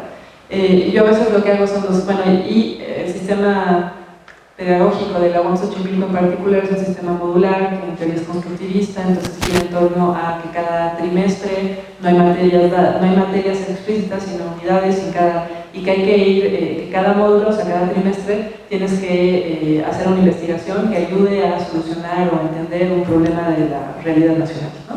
Y dependiendo de qué es tu trimestre, o sea, cuáles son los ejes, las unidades que tienes que ver, entonces pues el problema tiene que ir en torno a cuestiones de genética o a cuestiones de suelos o cuestiones de, ¿no? Depende del trimestre.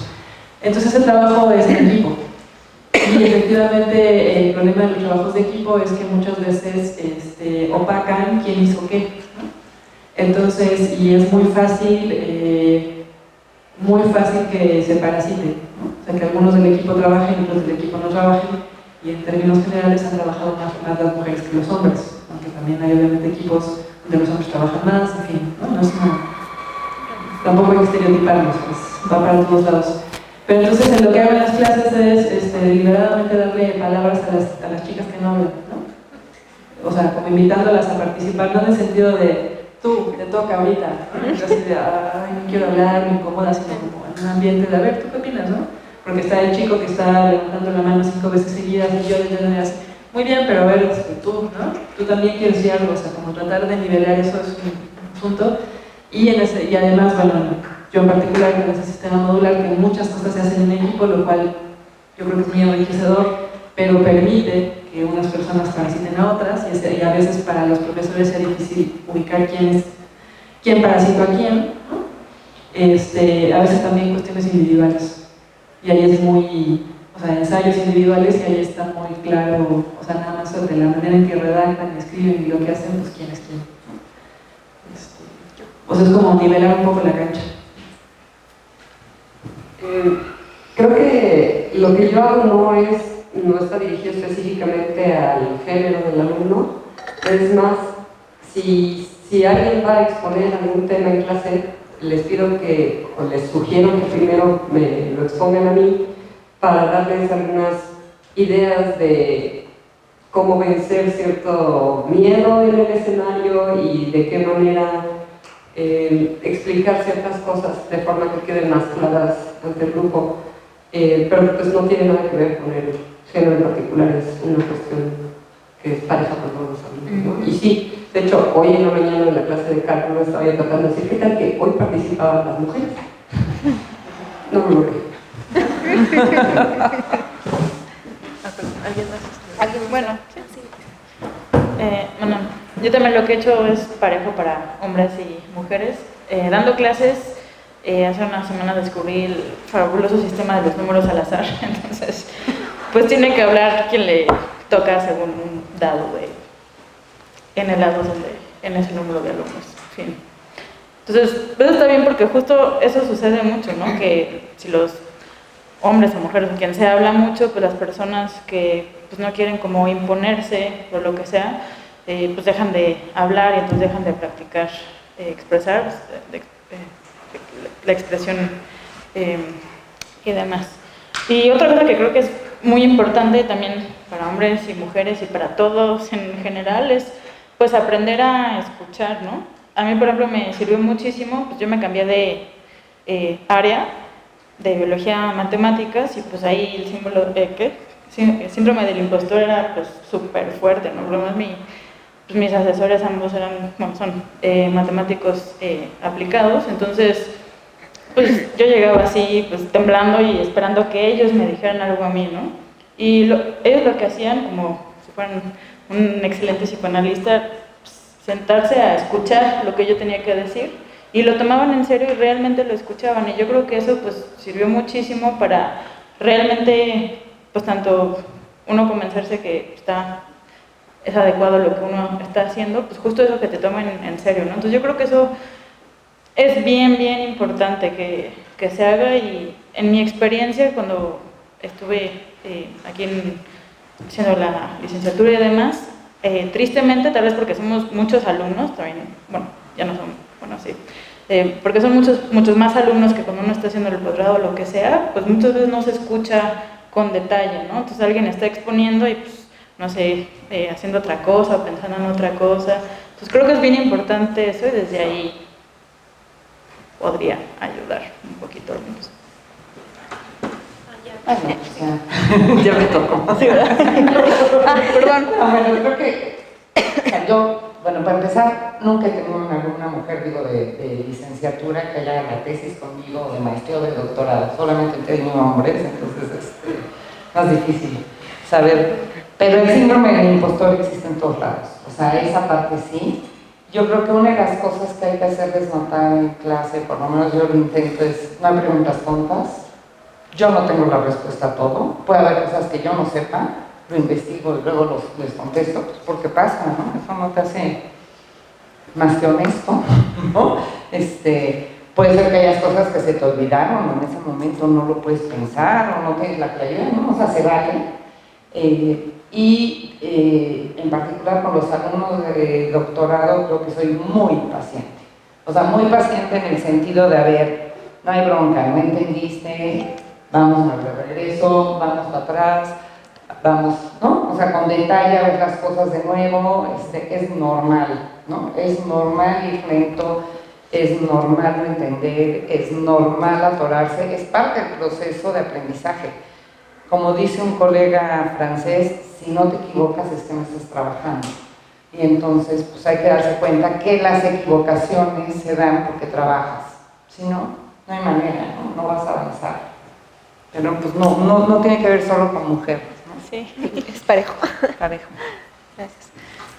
Yo he tenido la fortuna de dar clases tanto la parte de teoría como de laboratorio. Y últimamente he dado la parte de laboratorio y es una sección que a mí me encanta porque justo los enfrento a exponer sus resultados. Yo siempre les digo que no es tan importante que salga o no salga una práctica. Trabajamos mucho en el laboratorio de electrofisiología, entonces las estaciones ya no sirven, o sea, ya no podemos capturar señales porque todo el mundo le mete mano, están desconfiguradas, están en súper mal estado.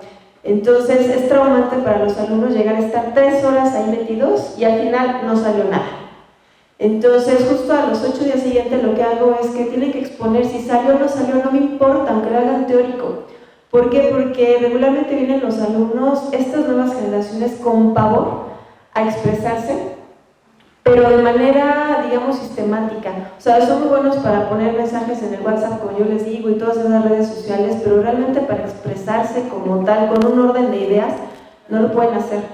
Y vienen cargando también, no es que no venga muy sano mental ni emocionalmente, no, pero vienen cargando unos problemas muy severos personales que desafortunadamente el espacio de las clases es quizás el único lugar donde ellos tienen para desahogarse.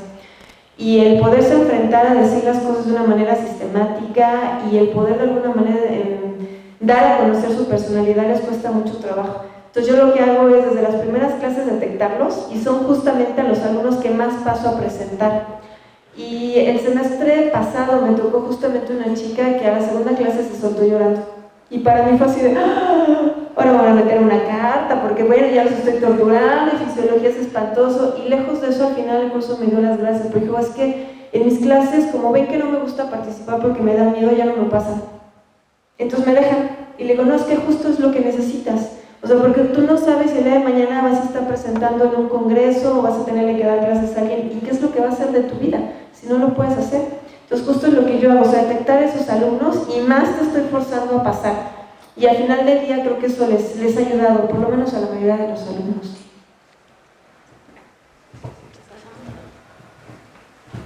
Y bueno, ya una última pregunta, retomando un poco lo que ya habían comentado sobre la maternidad. Bueno, tanto para las que son mamás como para las que no.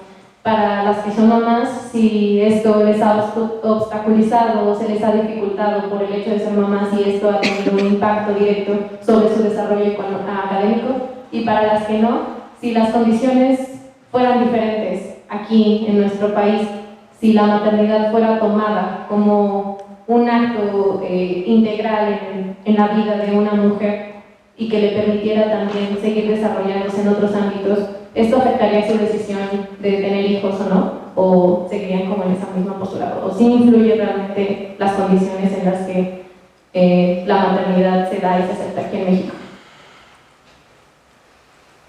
¿Alguien?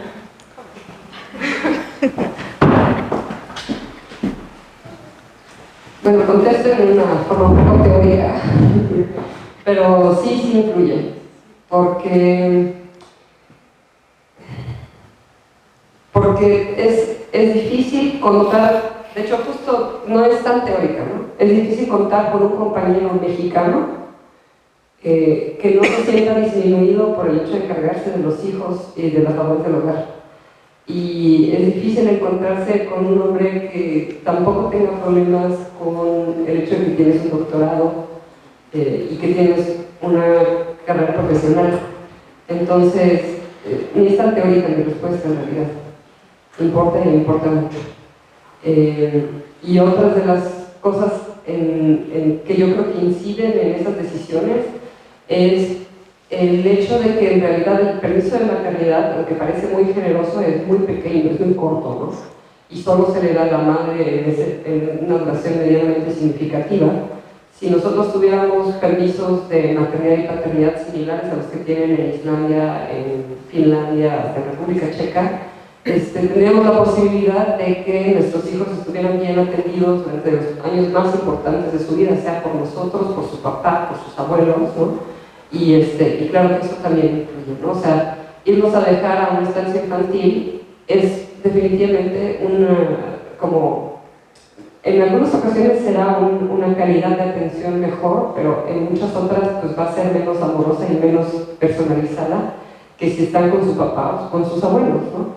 Y entonces uno puede desde el ámbito, más bien no desde la política laboral, otorgar derechos que ayuden a que pues, los niños estén mejor cuidados y que uno también como mamá pueda disfrutar de tener hijos y no nada más encargarse de los demás, ¿no? Pues entonces creo que la respuesta sí influye mucho. Sí. ¿Alguien más que quiera contestar? ¿Yo? Pues yo fui madre joven, relativamente joven para mi corte, o sea, para mi grupo de edad, ¿no?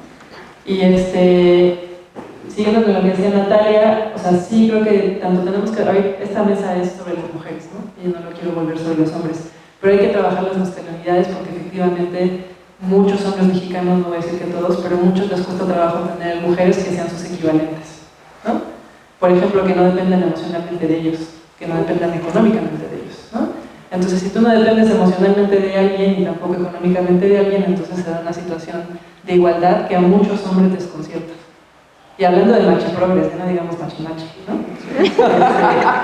Pero también, o sea, así fueron educados, ¿no? O sea, fueron educados con la noción de que tienes que ser el proveedor, de que tienes que ser el protector, por lo tanto, como eres el protector no puedes ser vulnerable, ¿no? Y eso también los pone a ellos en una situación bien jodida, ¿no?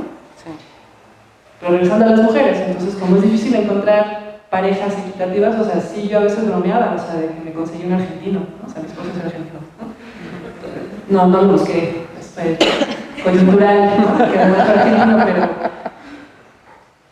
pero en su caso particular, tampoco idealizando a los hombres argentinos, porque no es un asunto de nacionalidad, pero en su situación de vida, él no se siente amenazado por mis logros académicos, ¿no? O porque yo quisiera hacer un doctorado, postdoctorado, etcétera, ¿no?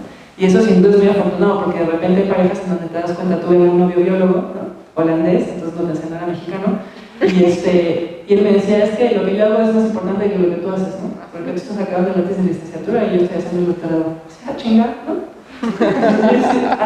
Entonces, ¿qué? ¿No? ¿Yo cocino o qué? No duró mucho esa relación. Sí, pero, bueno, o sea, lo que quiero decir es que esta noción, ¿no? De darse más importancia a los hombres que las mujeres es transversal a muchas nacionalidades, no es solo mexicano, pero en México pues también tenemos esta situación. Y efectivamente hay hombres a los que les cuesta trabajo efectivamente tener parejas a mujeres que son en su ámbito exitosas. Y eso puede ser que se dediquen a recursos humanos en una empresa o que es lo que sea, ¿no? No nada más la academia. Y en ese sentido yo decidí tener hijos, dije, los voy a tener y no sé cómo me va a ir después en la vida académica, pero sí es parte de mi proyecto de vida y yo no quiero ser mamá a los 40 cuando voy a estar entre criar un hijo y llegar a la menopausia, ¿no? Porque además lo que pasa mucho en la carrera académica, y eso es también un problema de cómo está estructurada la academia, es que el camino es licenciatura, maestría, doctorado, postdoctorado, si luego tienes plaza, pero échenme. O sea, ahí cuando eso pasa como a los 30 hay muchos. Habrá algunos casos excepcionales, pero el promedio de edad en cuando uno empieza a encontrar algo más o menos estable es 30 y muchos. Y si además es difícil encontrar parejas que hagan lo que hagan, no se sientan amenazados por ti, que puedan tener una relación de igualdad, pues muchas veces a los 30 y muchos, cuando ya te sientes más o menos estable, pues no tienes pareja, ¿no? Entonces pues la decisión es ser madre soltera, pues embarazarte y tener un hijo o no tenerlos, ¿no? O sea, te va la vida y te das cuenta que ya tienes 45, y eso sí lo he visto en muchas colegas, bueno, obviamente mayores que yo, que la decisión de no ser madres fue una decisión, no fue una decisión consciente, o sea, de yo no quiero tener hijos, lo cual también es muy válido, sino que fue una decisión de tengo 40 y tantos y no hay con quién, y todavía no tengo plaza definitiva, y tal, y entonces pues ya, ¿no? Nos llega la menopausia.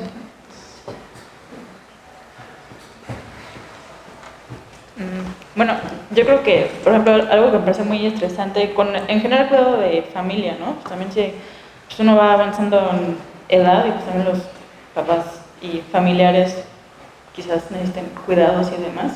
Y pues justamente esta cuestión de pues estar en una carrera, no sé, primero carrera por sacar un buen doctorado para ir a hacer desde antes.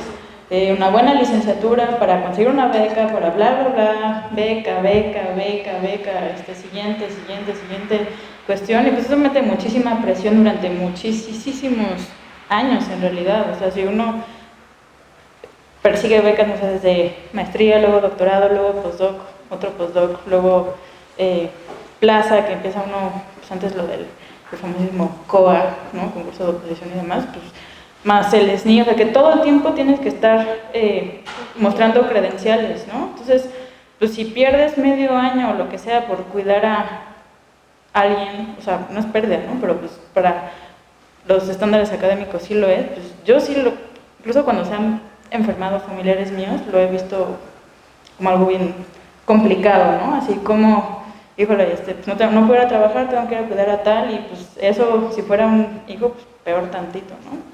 Entonces, sí creo que es algo gravísimo que se tiene que atender. Pues sí, yo creo que, o sea, yo tuve hijos ya estando en el instituto, yo había acabado el doctorado. En mi época no nos pedían un postdoc, hay que decir eso. Que tuve Álvaro, yo tenía 33 años, Inés 37, son los dos hijos que tengo. Lo que fue una tortura espeluznante fue amamantar. O sea, yo recibí una año a los dos, me tenía que sacar y era como sentirse vaca ordeñándose, sacando. O sea, si me dijeran repítelo, la leche de fórmula, por favor. O sea, nunca más. O sea, luego era muy cómodo, porque podías ir a Machu Picchu, te pegabas al niño al pecho y ya está. Pero es una tortura el no tener ese espacio adecuado, con las condiciones para poder tener a tu crío y amamantarlo en todo el periodo recomendable, ¿no? Por los pediatras incluso. Pues no, pues sácate leche con el tetetén, ¿no? Horrible, o sea, es como ser, o sea, esa parte, o sea, la borraría de mi existencia, ¿no? La de sacarme leche, amamantarlos no, pero sacarme leche para dejarles y que pudieran estar en la guardería, o en el caso de Álvaro estaba con mi mamá, lo que era mi mamá, no sé qué, ¿no? Cuando era chiquito, pero pues tenía que dejar leche, ¿no? Eso era horrible. Entonces no tienes esas condiciones y tienes el mismo nivel de exigencia, sobre todo si estás por contrato, te están pidiendo que renueves el contrato y te están dando nada, o sea, es igual, en el año tienes que haber tus cursos, haber publicado, haber no sé qué, haber no sé cuánto, y si son sensibles en la comisión que te toca, chance dicen, bueno, es que tuvo un bebé, ¿no? Y alguna vez que yo defendí el caso de una compañera, me dijo, pero pues si tú no tuviste bronca. Bueno, yo no tuve bronca, ¿por qué? Porque mi coautor en ese momento nos llegó el arbitraje, el artículo, y él hizo todas las correcciones, o sea, yo no hice nada de las correcciones del artículo. Pues gracias a él tuve ese artículo aceptado en el momento y pues pasó la siguiente contratación, no me acuerdo con cuál de mis hijos fue, con Inés, ¿no? Ese artículo en particular. Pero con otro de los artículos, que yo era autora única, que acababa de nacer Álvaro con cesárea, tuve que escribir, denme tiempo para mandar las correcciones al artículo, acabo de tener una cesárea.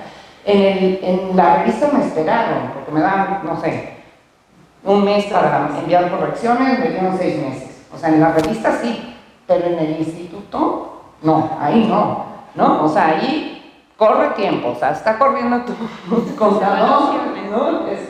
El SNI te cuenta un año, un hijo, o sea, para un hijo, una vez puedes posponer la evaluación un año. Creo que ya en la UNAM para los estímulos también te corre un año, ¿no? La reevaluación, eso dijo en el Consejo Universitario el otro día, pero el contrato no. O sea, el contrato no se renueva automáticamente 3 meses o 6 meses cuando tienes una incapacidad larga, que puede ser un parto o una operación en corazón abierto, o sea, o una hepatitis. No se renueva en automático, te están evaluando y ese es un problema del sistema, ¿no? O sea, que como ser humano no existes, ¿no? O sea, no hay una dispensa de decir, oye, o eso, un papá grave, ¿no? Que haya requerido una atención así especial o no sé cuánto. No, o sea, te van contando. Ya que tienes la definitividad y es para los estímulos, bueno, es más tranquilo. Pero ese periodo en el que estás contratado, que no tienes definitividad, con hijos o una enfermedad grave o una cosa de eso, el sistema, por lo menos en la UNAM, es horrible. No es algo que ayude, en especial siendo mujer y si tienes hijos, pues no te ayuda en nada. Muchas gracias a todas por sus respuestas. Y bueno, ya estamos casi sobre el tiempo. Quedan unos cuantos minutos para preguntas que tenga el público. Entonces, bueno, voy a dar paso a las preguntas del público. Sí.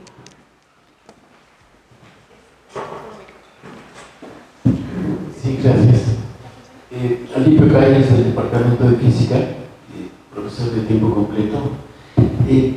Hace mucho tiempo que no estaba en una mesa tan agradable, tan profunda. ¿Será porque siempre asisto a las de hombres? Seguro. Francamente, he pasado estas 2 horas de una manera increíble con las anécdotas y la profundidad con que han expuesto muchas de las cosas. Otros 2 comentarios y una pregunta. Mi siguiente comentario, y también rápido, porque ya se hambre, no hemos comido,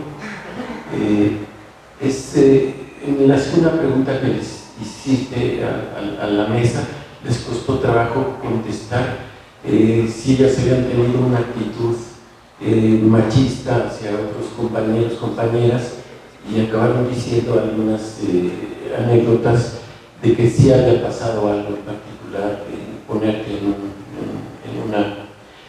un paper, alguna otra persona que no había trabajado, o un hombre que no había trabajado, y les costó trabajo porque es obvio que lo que hay en común de las exposiciones que oímos es la tenacidad que han tenido para enfrentar consciente o inconscientemente el medio ambiente, y lo han sabido hacer de una manera, yo diría, espectacular. Y quiero decirles que no solo son un ejemplo para otras mujeres, sino también un ejemplo para otros hombres, que debemos de aprender de la forma de trabajo que han tenido. El último comentario antes de mi pregunta es que en el laboratorio en el que estoy he tenido el privilegio de que se incorporó Roxana el año pasado y ha impulsado al grupo de una manera impresionante. También me gusta mucho esta palabra, espectacular, y estamos muy agradecidos en el laboratorio por tu presencia, Roxana.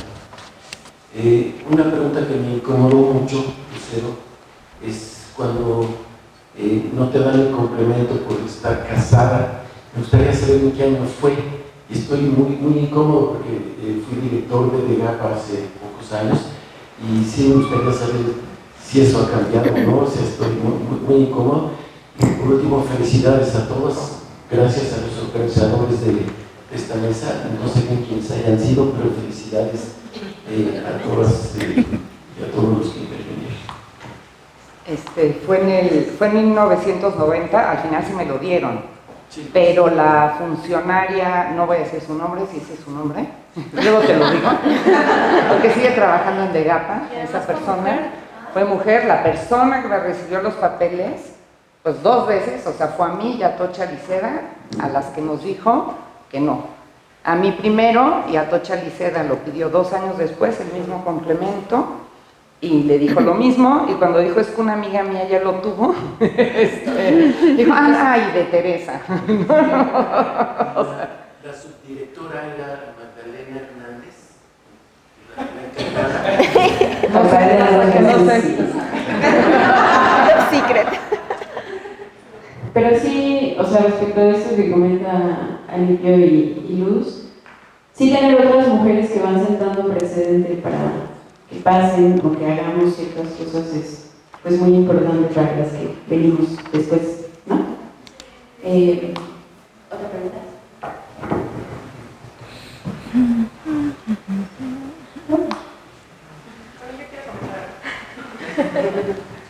Bueno, solo destacar el hecho que pues, este tipo de espacios es precisamente para dar lugar a la reflexión. Cuando les preguntaba sobre el síndrome del impostor, la doctora Natalia dijo, ni yo sé cómo arreglarlo en mí, ¿no? Ni tampoco sé cómo ayudarles, ¿no? A mis alumnas, a mis compañeras. Es precisamente esto, ¿no? Son preguntas que no se quedan como aquí, que uno se lleva y que pues quizá muchas veces no nos las planteamos, y es precisamente uno de los objetivos de esta mesa de diálogo, ¿no? De poder tratar de darle solución, de crear estos espacios entre mujeres, es decir, de sentirnos identificadas. Y al menos nosotras, Carrillo, de saber que pues lo han hecho, que no es imposible y que pues las cosas van a ir cambiando, ¿no? Progresivamente. Yo creo que, no sé, por ejemplo, Luz de Teresa, creo que tienes una trayectoria un poquito más amplia y que nos podrías decir, no. O sea, pero yo creo que, no sé, si tú consideras que las cosas han cambiado a lo largo del tiempo, si tu percepción sobre las circunstancias de género, ¿crees que tenemos ahora una mayor cantidad de herramientas para combatir ese tipo de circunstancias? No sé, bueno, es una pregunta. Sí, a ver, yo creo que, tengo 53 años, a mí no me da igual decir la edad, si quieren, no hay ningún problema. Claro que tengo mucha más trayectoria que todas las mesa. Las cosas han cambiado, hoy yo sí di clases hoy y doy cálculo, son 2 horas, entonces dediqué la última media hora a hablar del Día Internacional de la Mujer en particular. Les enseñé el folleto de acoso sexual, estoy hablando de varias cosas, ¿no? En esto, y les decía que en mi generación ni siquiera nos dábamos cuenta cuando el acoso era acoso, o sea, ni siquiera había una palabra para tal. ¿Que lo vivimos? Sí. Yo fui víctima de acoso en el instituto por un tipo que ya no está, pero fue acoso, o sea, no me intentaba ligar, era acoso de verdad, terrible, y ni siquiera tenía la palabra, o sea, no entraba en nuestra mentalidad, era pues aguanta loquito que te persigue, ¿no? Era poco menos que eso. Ahora están ustedes mucho más conscientes de que eso existe, tampoco saben cómo defenderse, y es muy difícil seguir ciertos mecanismos, por ejemplo, para denunciar el acoso.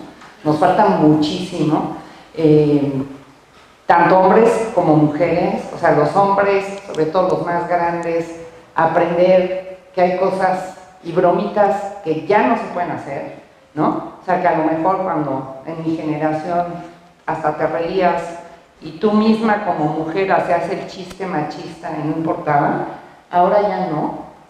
O sea, es un aprendizaje. Sí hay condiciones distintas, pero no tanto. O sea, al final el acceder a ciertos niveles, el ser SNI 3, el ser titular C, es una carrera que de por sí es de obstáculos para cualquiera, como mujer es mucho más duro, ¿sí? Y nos falta, tuve una experiencia muy bonita hace un par de años, organicé con una mujer canadiense y una gringa un encuentro en Bath de mujeres en control en ecuaciones diferenciales parciales. O sea, era una temática. Al principio había gente que invitábamos y decían, no, yo no quiero ir a eso, ¿no? Es así como feminista y que seguro no. Bueno, al final, incluso las que al principio no querían ir, quedaban fascinadas, porque fuimos a trabajar y hablar de matemáticas y nos permitió romper barreras que hay a nivel mundial entre grupos, que como pues era solo mujeres, se mezclaron todos los grupos o las mayores líneas de investigación que hay en el mundo en el área de control de ecuaciones diferenciales parciales, y fue un trabajo maravilloso. Y ahora voy en abril a Houston a un encuentro con las mismas mujeres, ¿no? Fue increíble, y ver cómo podíamos trabajar y cómo podíamos dialogar sin ese pique que hay entre los grupos de poder a nivel mundial fue maravilloso, ¿no? Pues, por ejemplo, se dan ese tipo de cosas que no existían cuando yo era chava, ¿no? O cuando yo estaba en el momento que casi todos están, ¿sí? No había esa conciencia.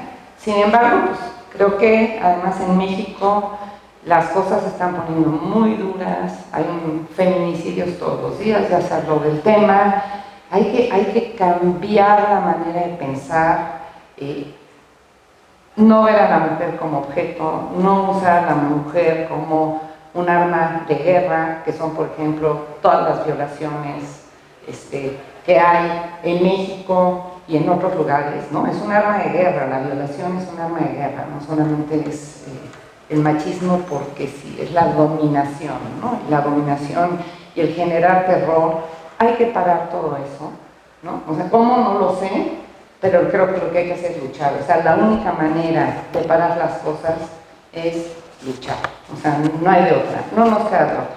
Nos tocan momentos muy difíciles y hay que luchar desde la academia y desde todos. Pero ya hemos llegado al final del conversatorio. Les agradecemos mucho que hayan podido venir, a los asistentes y a las ponentes. Les agradecemos infinitamente que nos hayan compartido su experiencia y que hayan podido tomar el tiempo para relatarnos esto y crear este espacio. Muchísimas gracias.